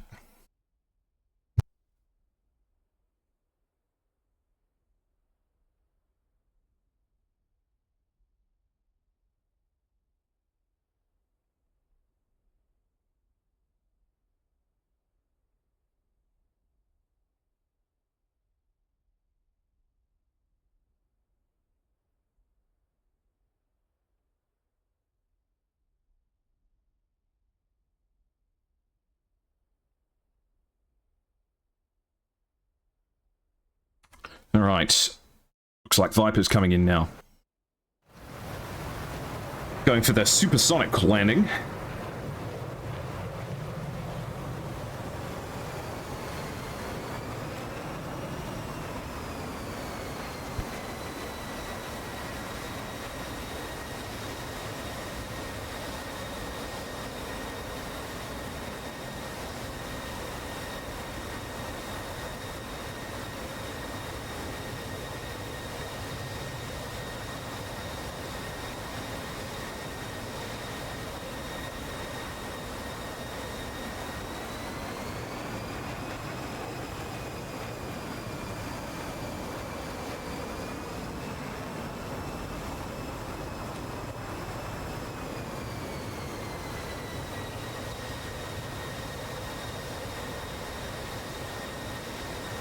Tomcat probably still has more than the MiG can even carry, you're not wrong.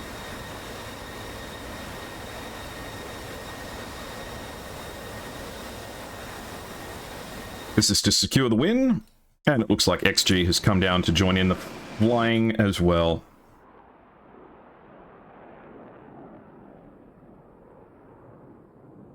Doing the patented I'm going way too fast for this landing maneuver, which is doing a few rolls in quick succession.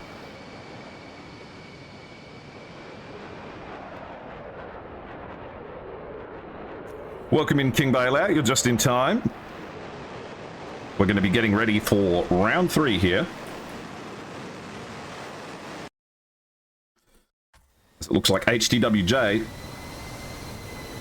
just needs to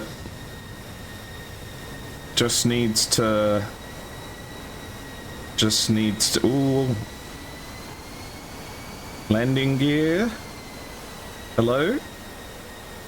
Landing gear. Okay. No landing gear. Oh, there we go.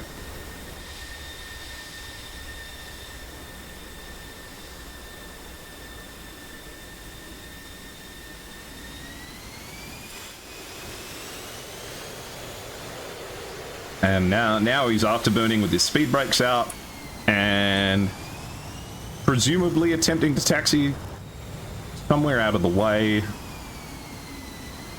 But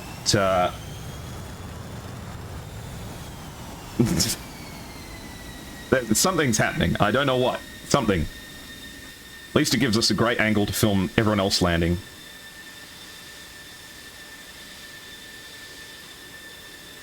Yeah, there's a little indicator. Rearm in 41 seconds. Still, he's down and alive. That secures next round.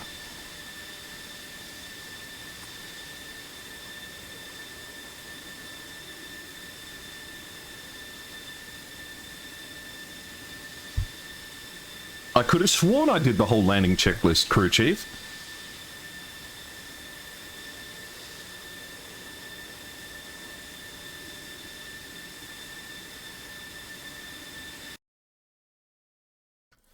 Yanyu's in next.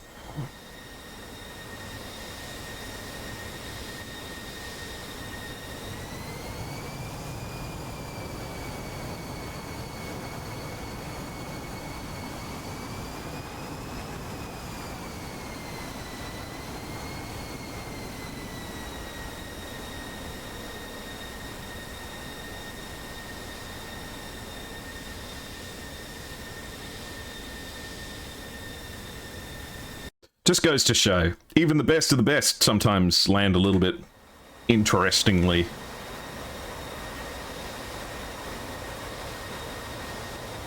If you can't take off again, can you call it alive? Yeah. I'll just bring out a tractor and put wheels on you. Get the forklift out.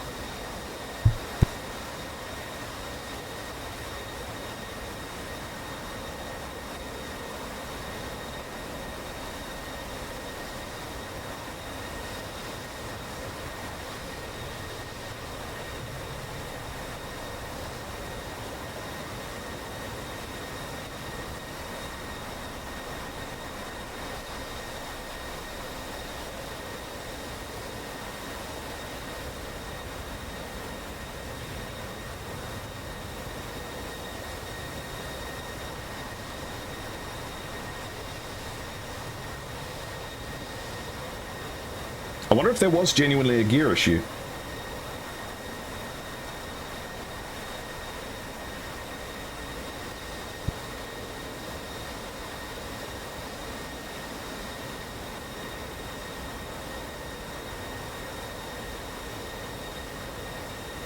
What is this, duel? What do you mean? We're going to round 3 of SATAC Cold War, mate. What could you possibly want? I'm serving you the finest aviation-related entertainment available anywhere on the planet at this moment in time. We are at the end of round 2, average Gatsby, and we are lining up for round 3. What are we looking at? We're looking at the landing. So, inSky wins the match, but you only secure the win once you actually get home and land. What are you looking at? This is a 6v6 PvP best of 3 DCS tournament. Let's restart the server and get everyone ready for the next round.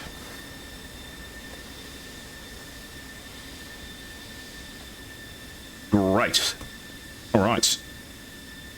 Alright, guys. Time to stand up, get yourself a drink, get yourself ready for the next one. Go to the bathroom. Get rid of whatever filth you've accumulated around yourself. Why do you restart the server in between rounds? Oh, it just resets the time of day and makes everything just a little bit more gooder. A little bit more easier.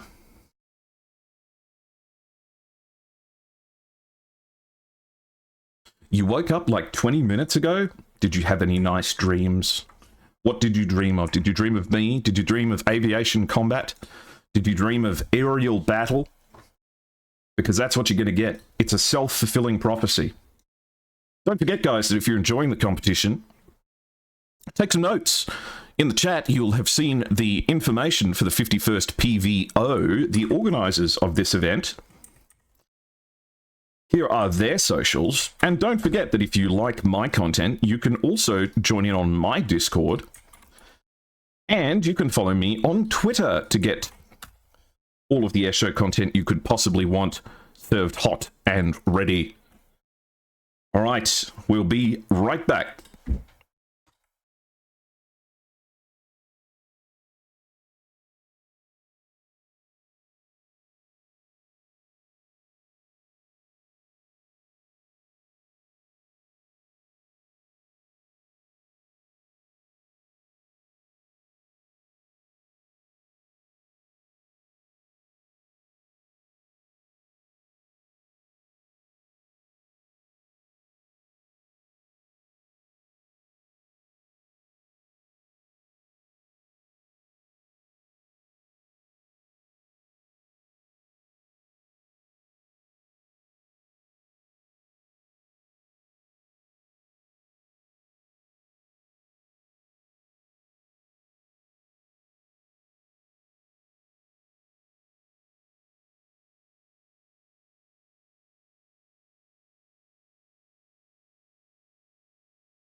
Alright guys, welcome back.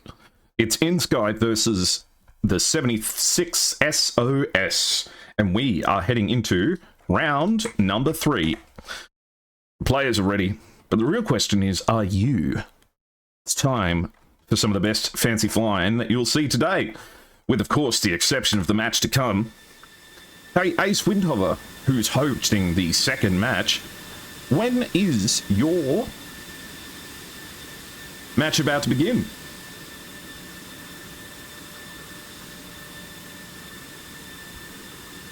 And of course we'll give a shout out to Ace. If you want to see the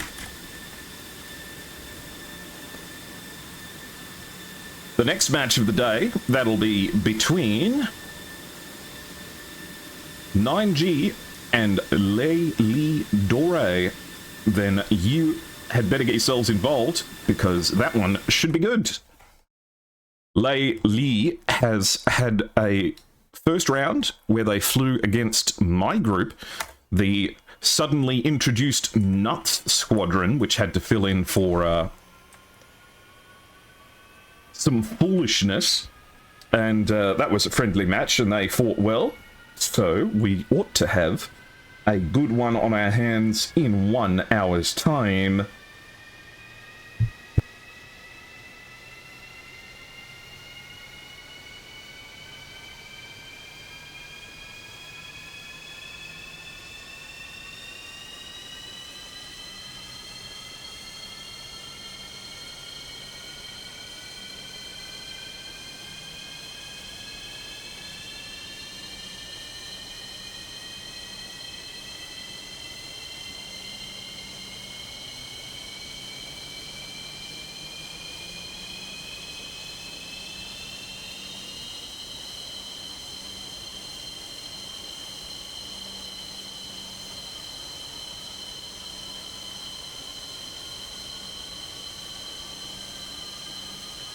SATAC U-boat.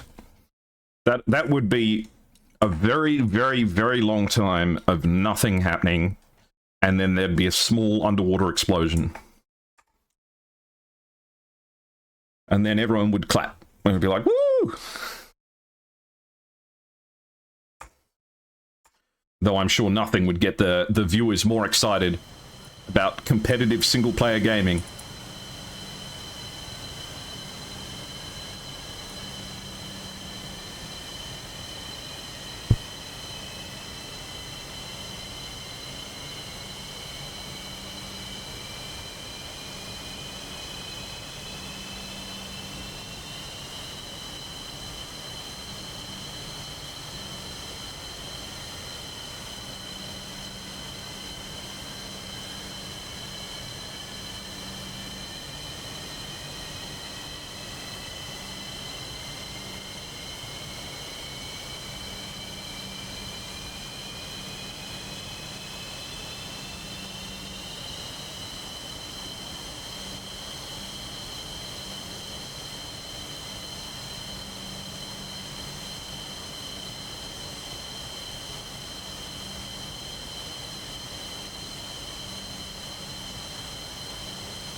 Always important as well that you get the paint jobs on and all correct before you take off. There will be no fixing of paint jobs in flight. All's quiet on the inSky side, engines not turning yet. With the exception of the F-16s, with the big honking mouth. I wonder how many pieces of, like, you know, fruit and vegetables you could throw into the front of an F-16's engine before it broke. I reckon it could probably take, like, at least one watermelon.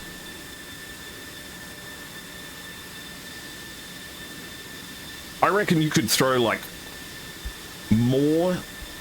If you threw them in one at a time, you could probably get, like, 10 lettuces through there before you actually broke something.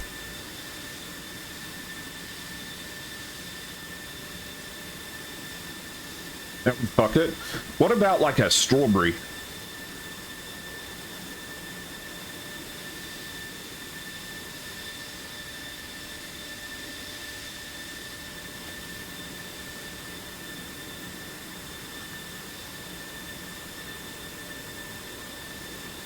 A strawberry would probably be fine.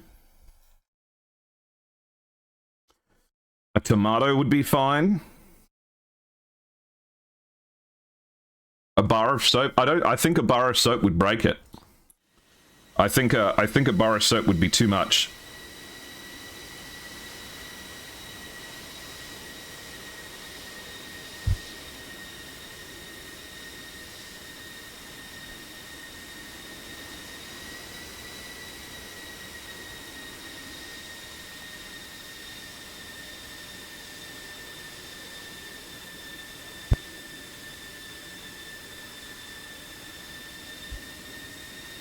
What about frozen strawberries?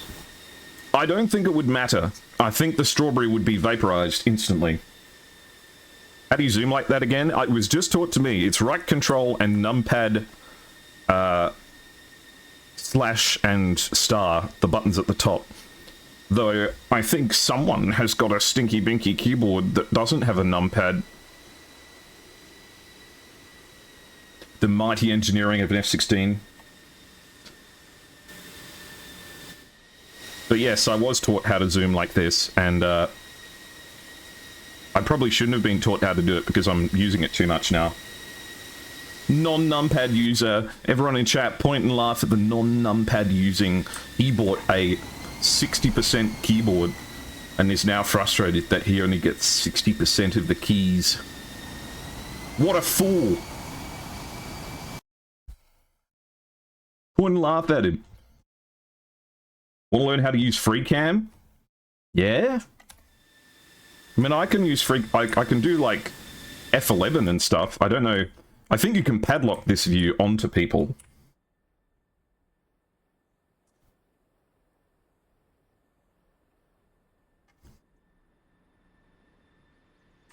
No numpad. What do you do when you have to do a big load of complex addition? What do you do when you have to calculate out all your bills? I bought myself a clicky keyboard, so now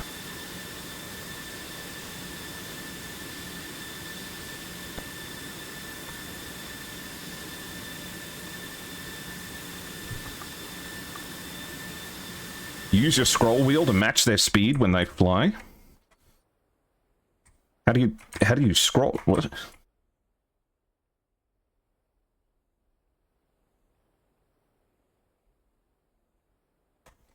When I use the scroll wheel, I just... How do I go faster than this?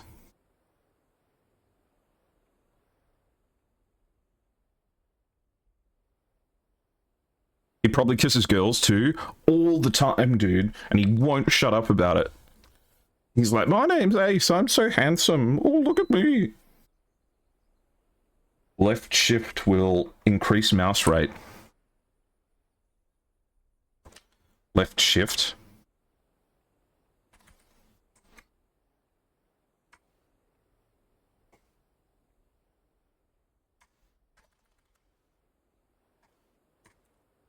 I don't think that's working for me.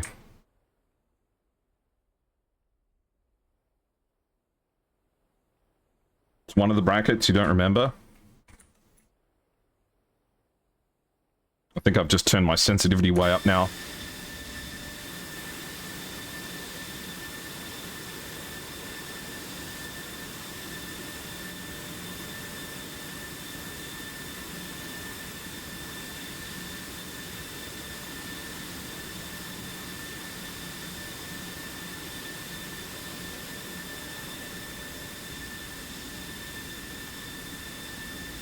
Now I've just made my mouse rate really slow.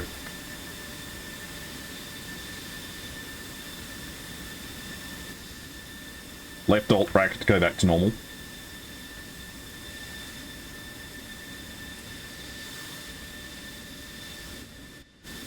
Interesting, okay. If I do this now. Oh. Okay. Now we're hauling.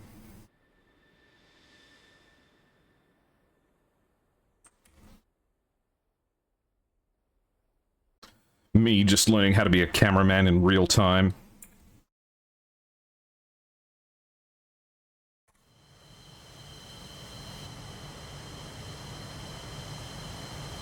How come you're so clever? Who taught you all this stuff? Where'd you learn your secrets?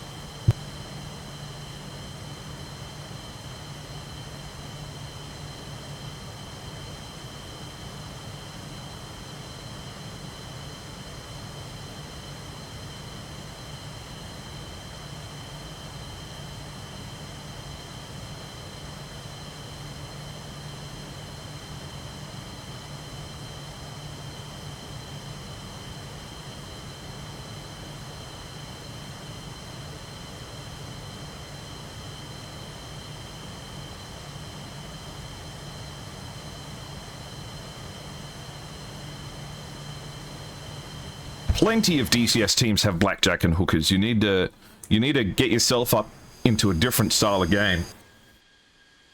Oh, that's not good. There goes a pilot.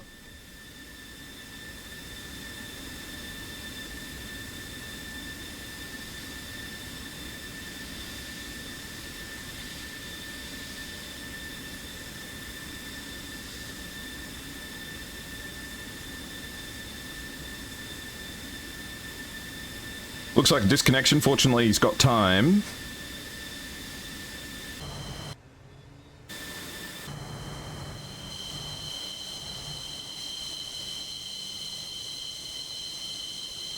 I hope everything's okay. Yes, the match hasn't started yet, so people are free to come and go to their farts' content. I don't know why I said that. But it would be good if we can get this going sooner rather than later. Because we've got Ace coming up and we've got the other match of the day.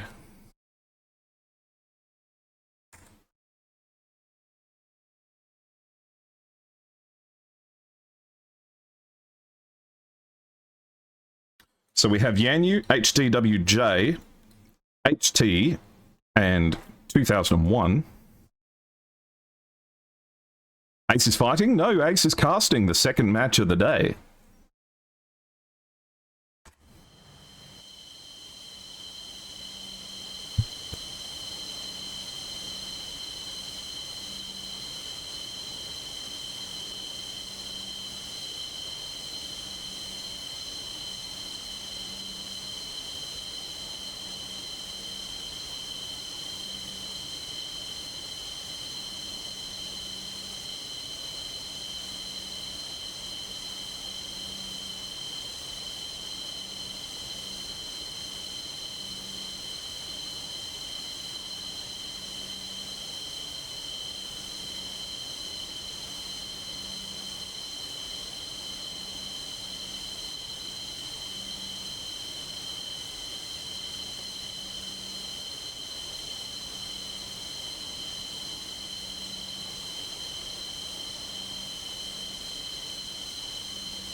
And if you had asked while the competition was signing up, I'm sure that MiG-15s would have been allowed, but no one asked, so we didn't put them in.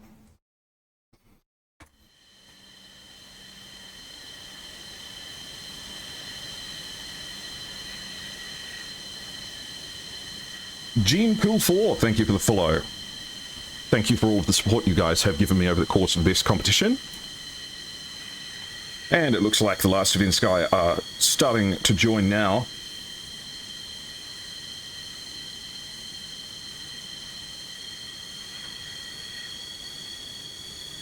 Looks like we're waiting on the F-14.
What anti-aliasing I use? Anti-aliasing MSAA times 2 and anti-stropic filtering 4. I think that the compression on my stream makes my game look better than it does. I don't think that my DCS looks especially good. I think it looks very flat. I should run a reshade on it or something like that, but I find this to be the most practical setting to use.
Yeah, when you look close at ED, you will come to some realizations where you may think to yourself,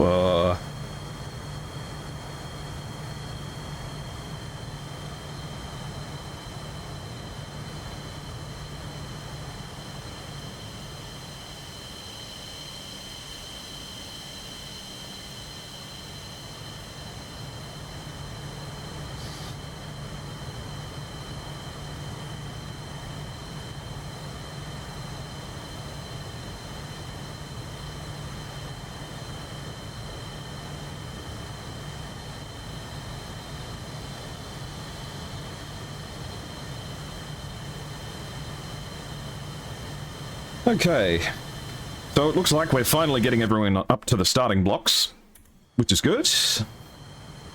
1, 2, 3, 4, 5, 6. Well, as we all know,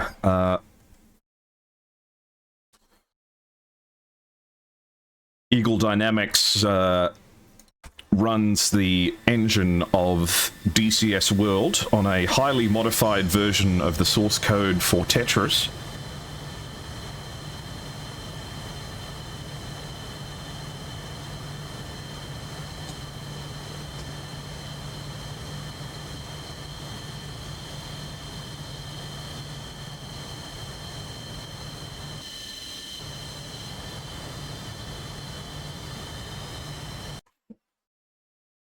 In fact, the way that DCS became DCS World is an interesting story. Starting off as a single-player-only helicopter simulation game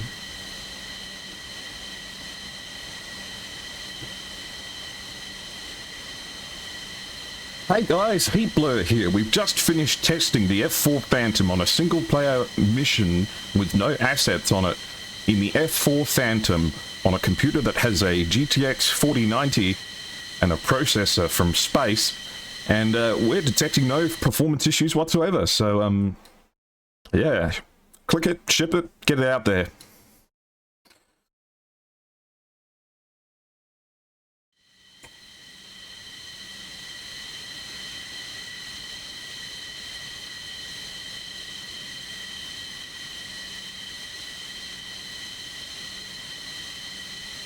Hey Mad Dog, how are you?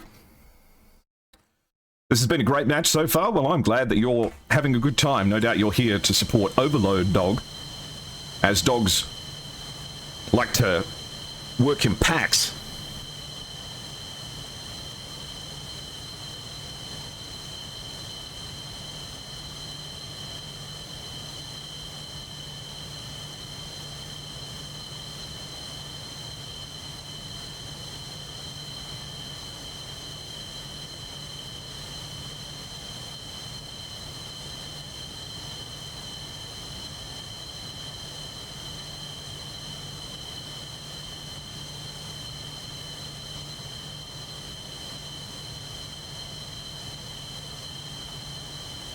Alright. All we need is for the last member of inSky to get moving. And move they are. Okay, both teams are reporting ready. I'm not going to ask questions, so let's get ourselves in a good position. Both teams ready. Get set. 10, 9, 8, 7, 6, 5, 4, 3, 2, 1, go, go, go. It's that easy.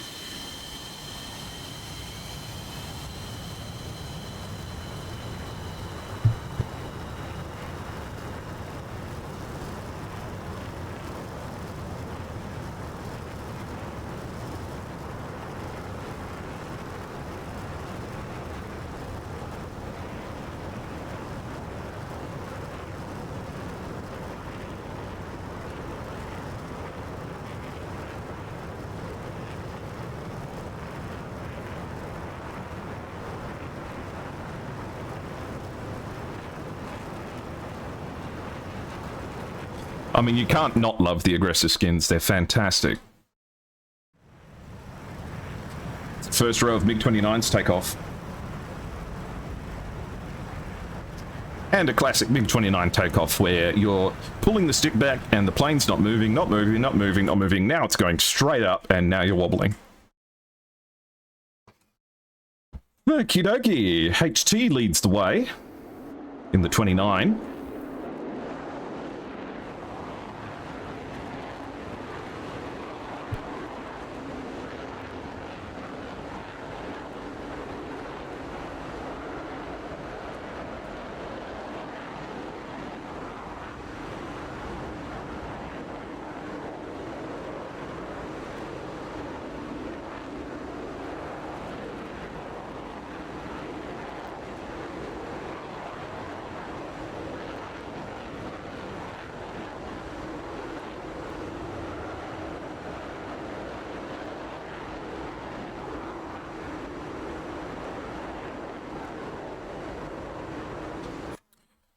No one's in the circle yet, but they will be soon. Oh, that one Viper's speed brakes out again. Let's have a look. Dolphin? Where are your speed brakes at, mate? You are looking much better this time round. He's thinking to himself, man, this thing climbs way better sometimes. What did I do wrong?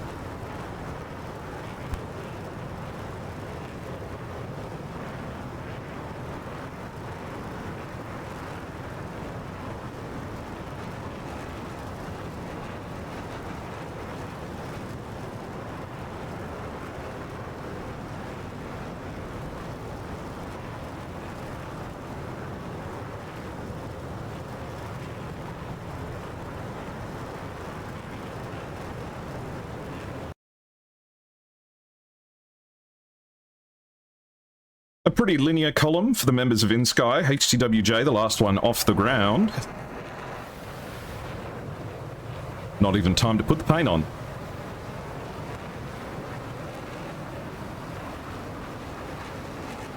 So we're going for the third round here. Let's do a quick poll. I want to see who you think's going to cinch the win.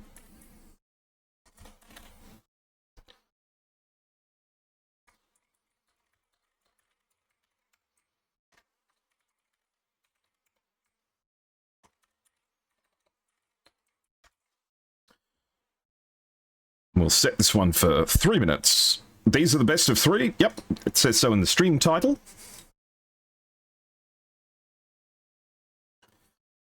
Okay.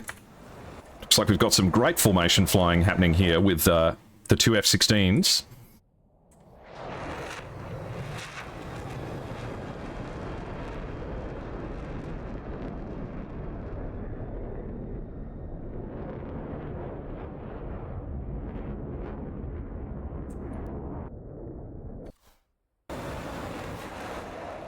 Looking spectacular, as always. Sitting at a comfortable 31,000 feet.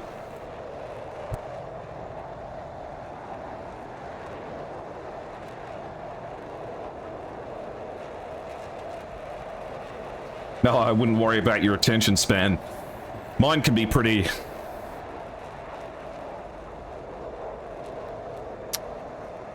What was I saying? A9Ps? Let's have a look.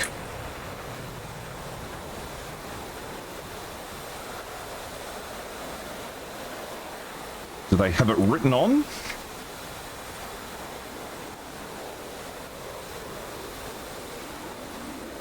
AIM 9P-5. Looks good to me.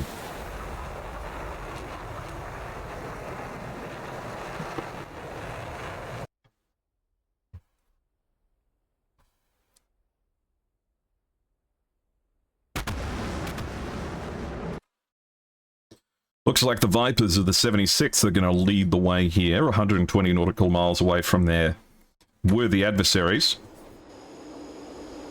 As the MiG-29s cruise through the sky. What's the max ceiling you can fly in DCS?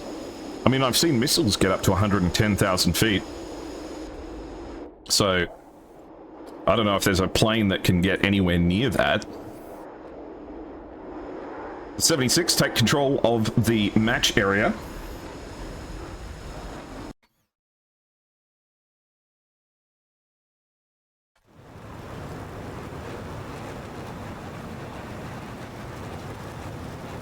I mean, you just need to play on Growling Sidewinder and you'll see how high planes can go.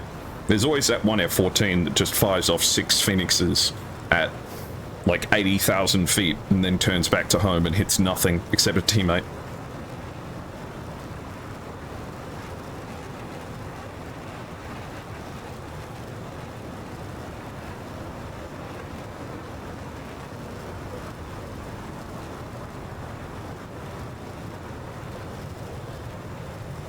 He's simply built different. Oh look, I'm the differentest a streamer's ever been. Looks like the SOS are the favourite for this match, the Snowbird Squadron.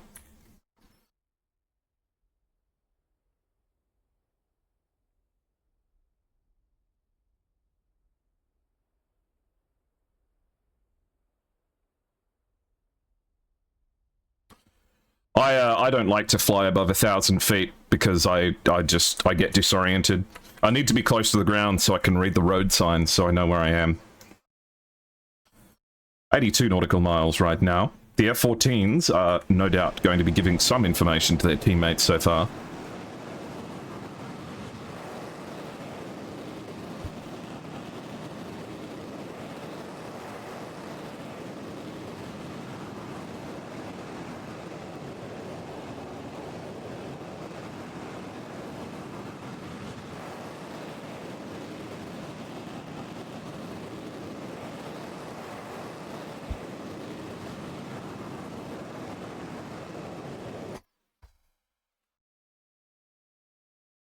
SATAC veterans will fear you when you get into an A10. Well, their only problem is that you could probably fire all 4 of these R60s at an A10, and the A10 might not even notice that it got shot at. And just be like, the RPM on my left engine's gone down.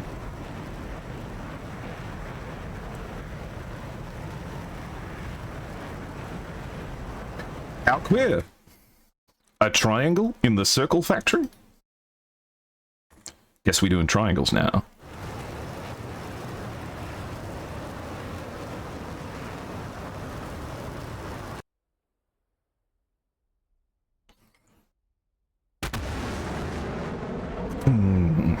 Sound you never get sick of. Closest enemies are 47 nautical away from each other.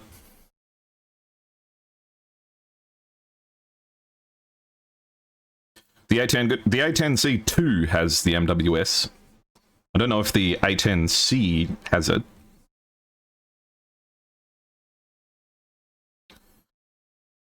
I've just got a bit of a sixth sense when it comes to understanding aircraft, you know. I just know that if there's a missile in the sky, I can just sense its presence, you know. It has an aura.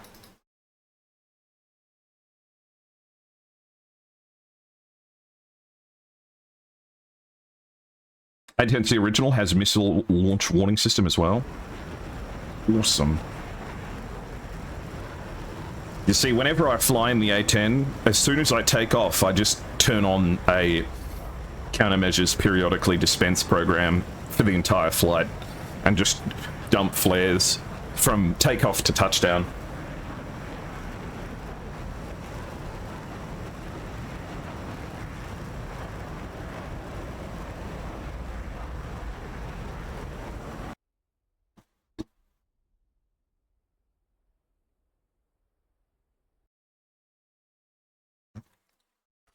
Overload Dog launches the first missile. Does anyone know why when I go to the missile view, like this, the camera is always pointing straight up? It never used to do that.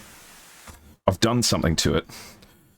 Alright, missiles trade in both directions between 2001.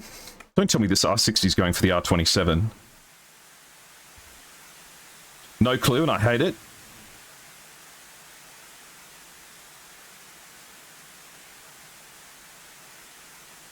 Okay. No luck. What about this R27? Are you still getting guidance information? No!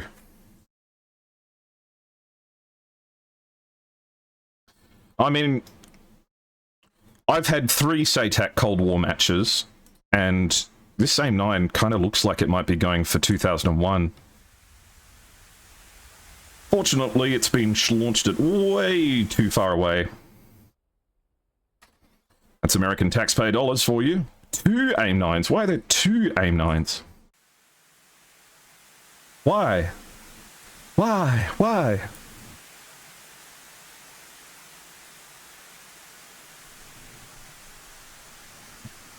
Wonder if he meant to do that. Okay, so R27 coming off Overload Dog. Where is this one going? Because it does have potential.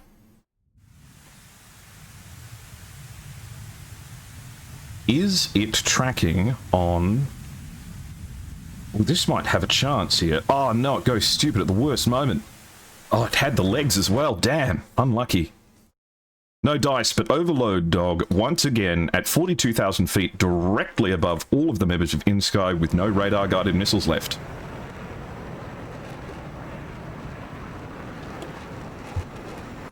All it would take is this F-14 or this MiG-29, this one especially, to just go straight up.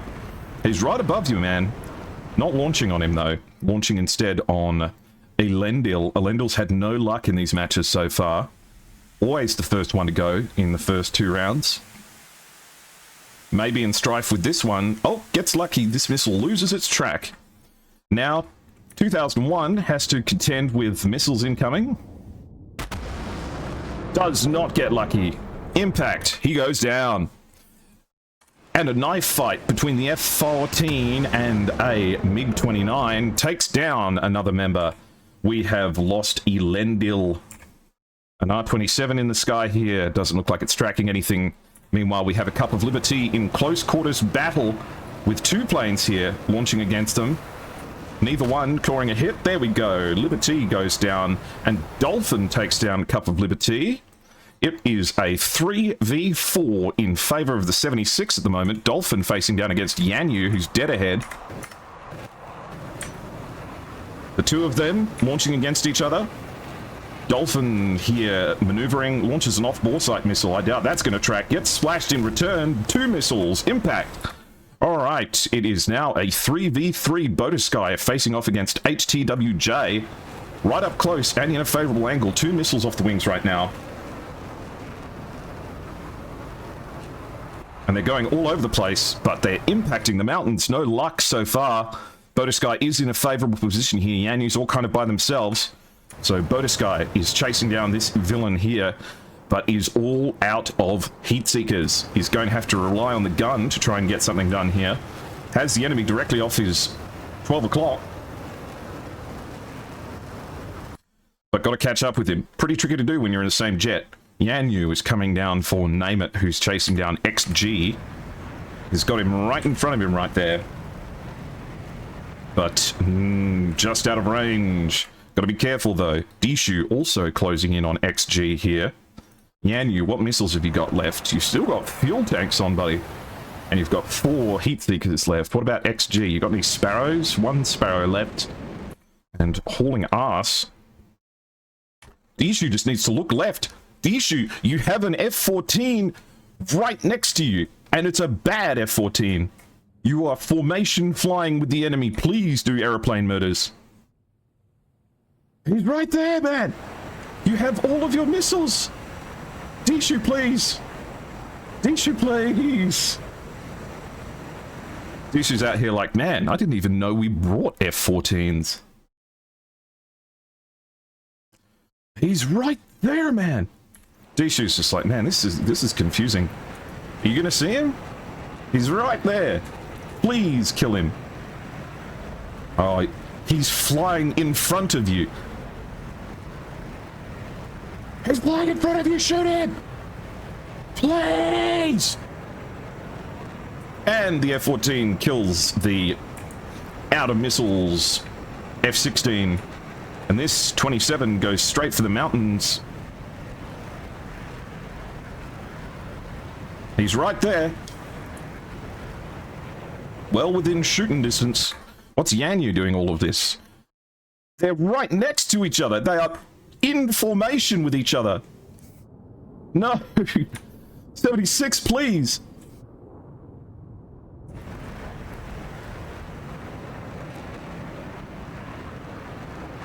This could be disastrous. HTWJ coming in with 4 heat seekers, 1 off the rail, 2 off the rail, and impact. That's 1 and MiG-29 down. It's now Name It all by themselves with 2 R-60s. And he's insisting on chasing XG, who is just departing the area.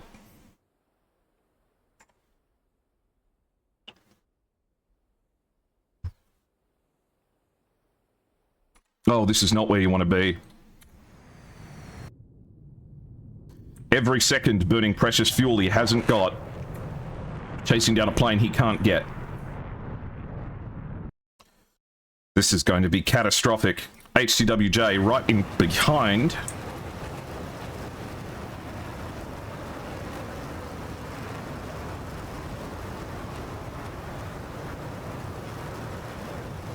We'll see a missile any second now. There it goes. And no countermeasures.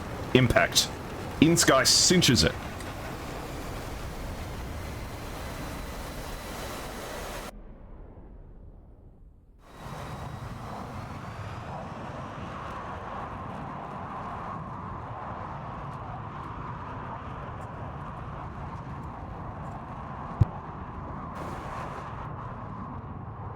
What a heartbreaking defeat. To be 4-3 up and then to lose. How long was this fight? I have no idea. Not a Scooby-Doo.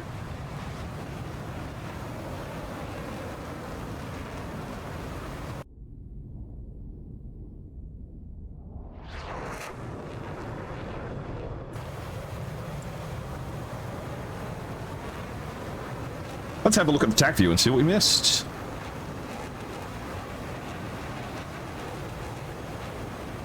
All 3 matches, Overload Dog has stayed up at 40,000 feet and has been permitted to fly directly over the enemy. However, has not managed yet to capitalize on it.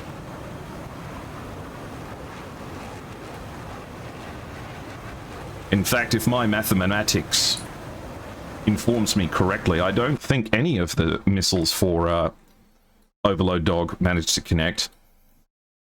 Certainly a chance to get into a favorable spot here.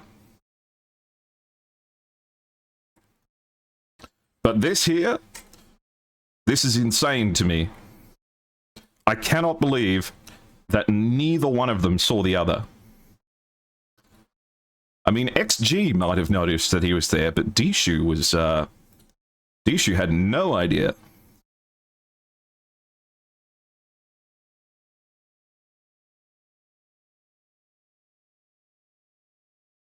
Meanwhile, XG manages to help de-louse HTWJ here. Almost without doubt. King bailout. Getting target fixation is really, really easy to do. And I know, I certainly have found myself in this situation.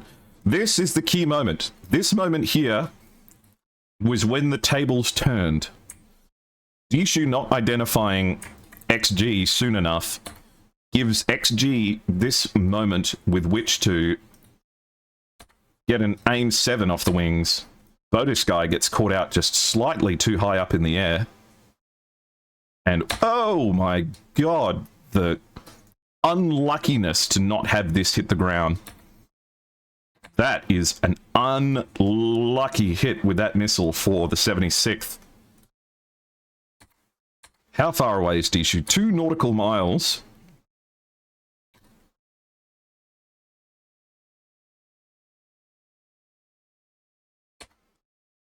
Manages to finally get off an R-27R going at Mach 1.36. XG is going at Mach 1.03. And just cleanly gets it into the mountain. At that point, Dishu, who is flying directly alongside Name It here, are both target fixated on XG. XG is going at Mach 1.15. Name It is going at Mach 1.20. But you see, XG is just making it up to Mach 1.2. And Name It has slowed down to 1.1. And this is just giving HTWJ all the time in the world. This AIM-9P comes off the rails. No countermeasures from Dishu. And Name It is suddenly all by their lonesome.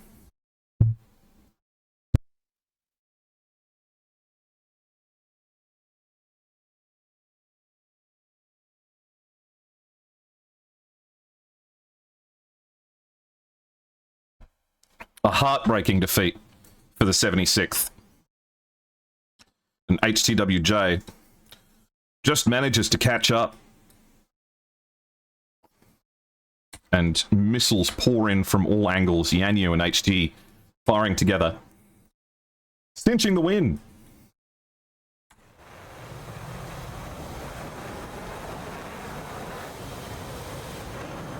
But we have the benefit of the bird's eye view. We know everything that's going on. I can tell you from personal experience that when you're flying, communicating information, no matter how simple it may seem, is actually really hard.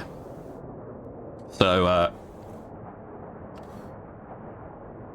certainly do not underestimate how tricky this can be.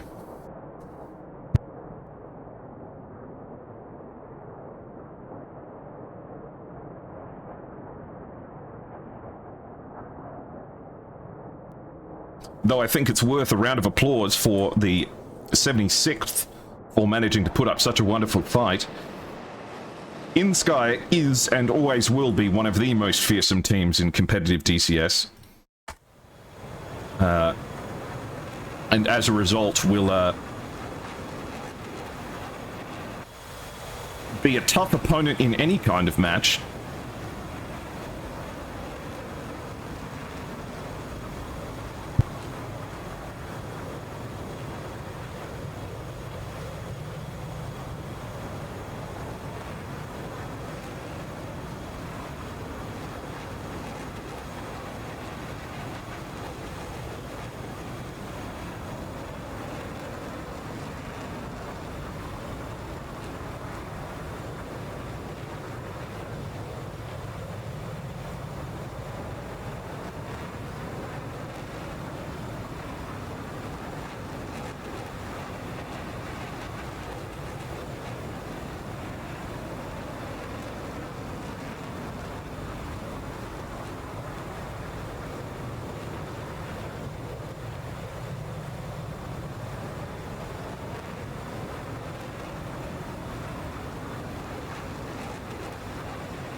Yeah, I love that they use MiG-29s as well.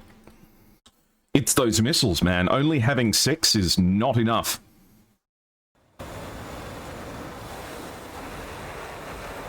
Those R-27s, I mean, on the MiG-29A, only getting them on the inner pylons. If you could bring 6 R-27s, no one would fly anything else. But, those R-60s, man, they're built to disappoint. I am curious what Yanyu is up to here. Yanyu appears to be defecting. Or alternatively, it is quite late in China, so maybe he's just fallen asleep at his HOTAS. Wouldn't blame them.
Super sexy jet. Oh, yeah. Meanwhile, XG is up at 42,000 feet. Going on their own adventure. Only one plane needs to make it back. They're not allowed to use spam rams? No, this is a Cold War competition. Not a necessarily ultra-realistic Cold War competition, but certainly a Cold War competition nonetheless. We've got F-16A stand-ins here, which are limited to AIM-9 P5s. We have F-14s, MiG-29s in this match, F-14As and MiG-29As, as well as F-4 Phantoms, Mirage F-1EEs. Had a Viggen in a match.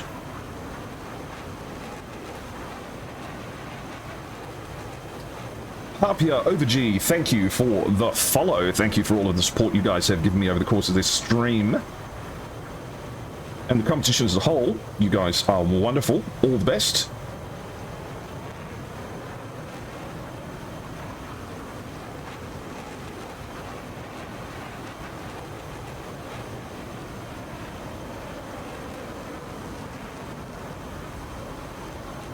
I want to make the MiG-21 work. I want to get an R3R kill in SATAC. Actually, Tech, is there a reason that the R3R is limited on the F-16? On the MiG-21, rather?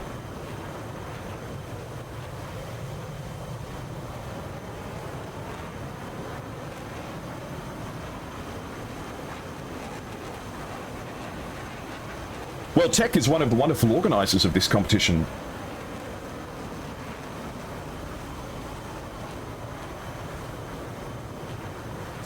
I mean, checklist.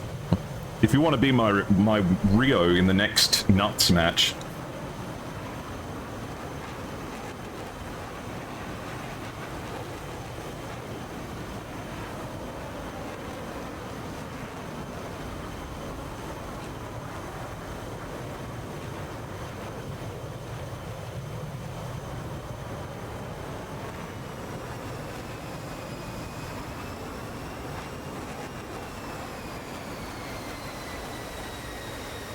I don't give a damn. Well, one of the trailers has MiG-29s. There are several trailers. Work is so hectic you can't even make our own matches now?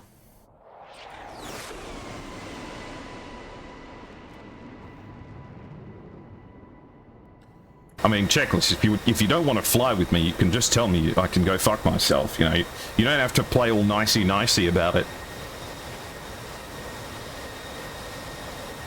I know how you feel about me. I saw those posts on Flog It. Well, there's other SATAC trailers. You should use all the SATAC trailers. SATAC 24 one's really good too.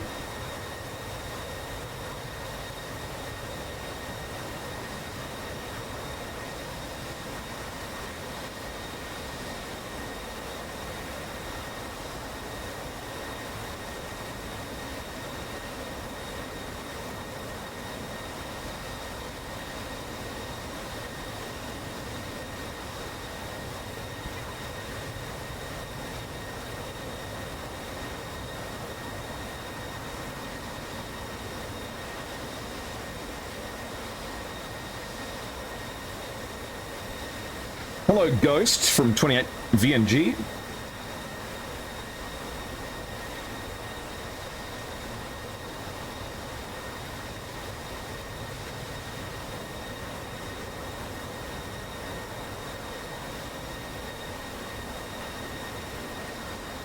Oh, that's all right, Checklist. There will be time in due course. We'll make a whole event out of it.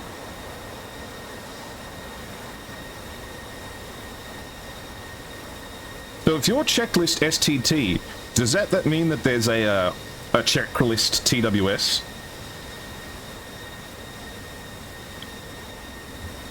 And do you guys not get along?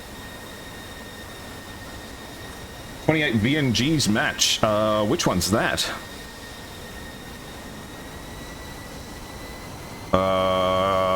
Snake versus the 28. Have I got that one? I'm a bit of a moron when it comes to, Mika VT is taking that one.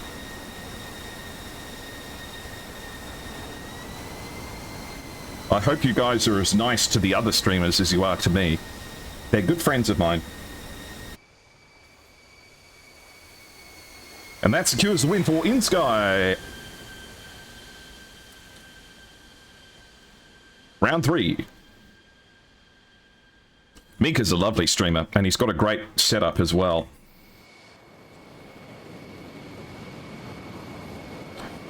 $20, $40, $30, $20, $10.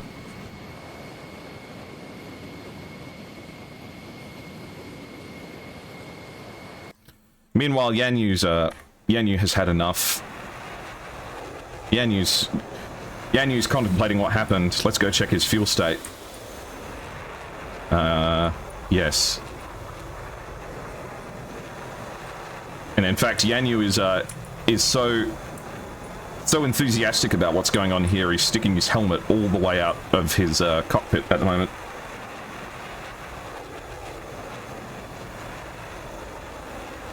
You did your first stream the other day? Don't worry, man. If I can stream, anyone can stream. I'm the worst streamer on the planet.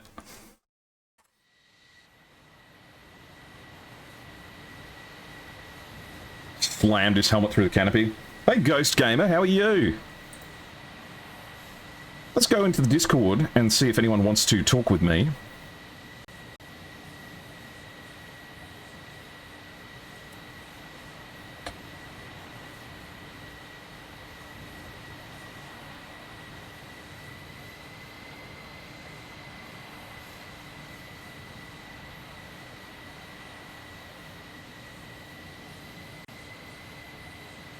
Okay.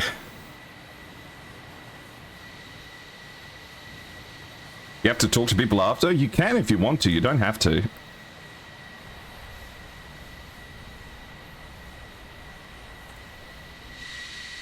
And down goes the F-14. Hits the stanky leg. Instruments can be read through F2. Well, they can't. They don't say the right thing. Like, how much fuel has he got? Oh, well, there's his problem. He hasn't got any fuel. In fact, his plane's not even on. Standby attitude indicator's broken. That's bad. At least his hand's on the throttle. And look, all of the buttons and knobs inside his cockpit fell out as well. Oh, that's no good. And he's just slammed his forehead through the side of the cockpit as well.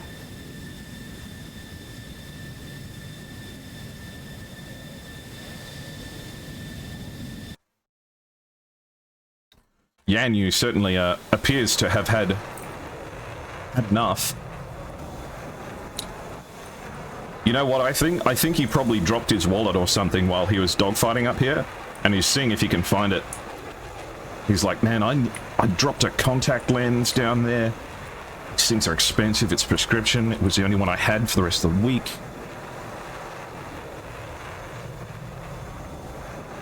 How do you fly with cardboard for avionics? You should ask the Russians, they've been doing it since the 1980s.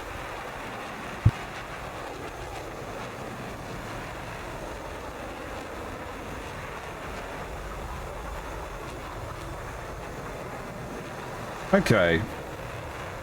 Well, I think Ace of the Hovering Wind is going to be streaming very shortly. His game crashed.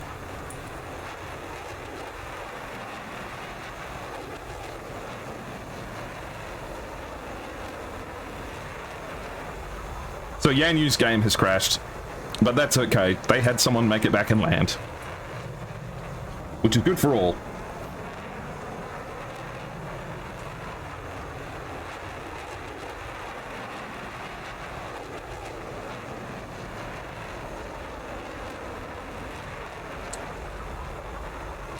Okie dokie. Well, it looks like that's it for the match so far. Yanyu's just going around in circles at the moment. Has he broken the sound barrier?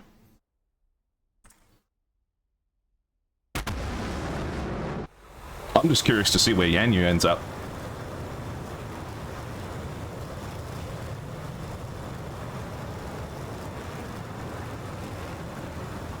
Computer too hot, lost control. Understandable, Yanyu.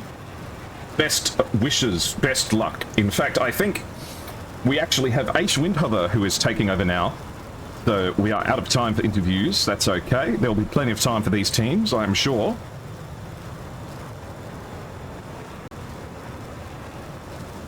So I will just give it a minute. So what did you guys think of the match today? Did you enjoy it? Did you have a good time? Did you enjoy the flights? Did you enjoy what you got up to? What did you think was the highlight? What did you learn? What did you watch? Can you roast marshmallows without afterburner? I don't know. You would have to have it attached to the stick very firmly. In fact, I wonder if you It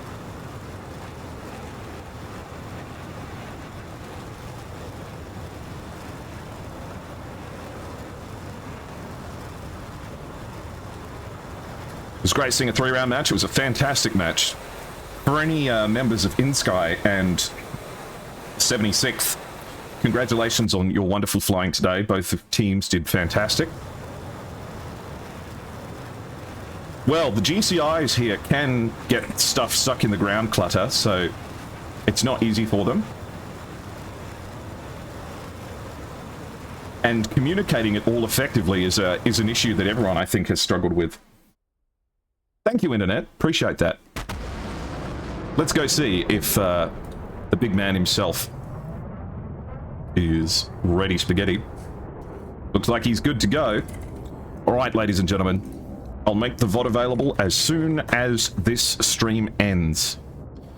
Don't forget to interact with the socials for SATAC to catch all of the matches. Here's the links in their Discord.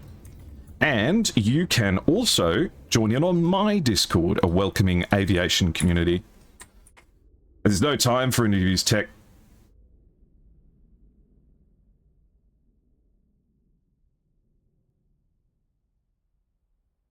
Let us see the interview. Okay. No, it's I don't think inSky or anyone is available anymore. It's really late for them, Tech.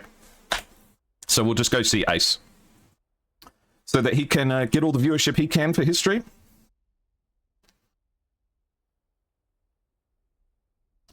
All right. I will see you guys at Ace's stream. Have a very good time. It's all good. Don't worry. No worries. See you there. Have good fun. Bye-bye.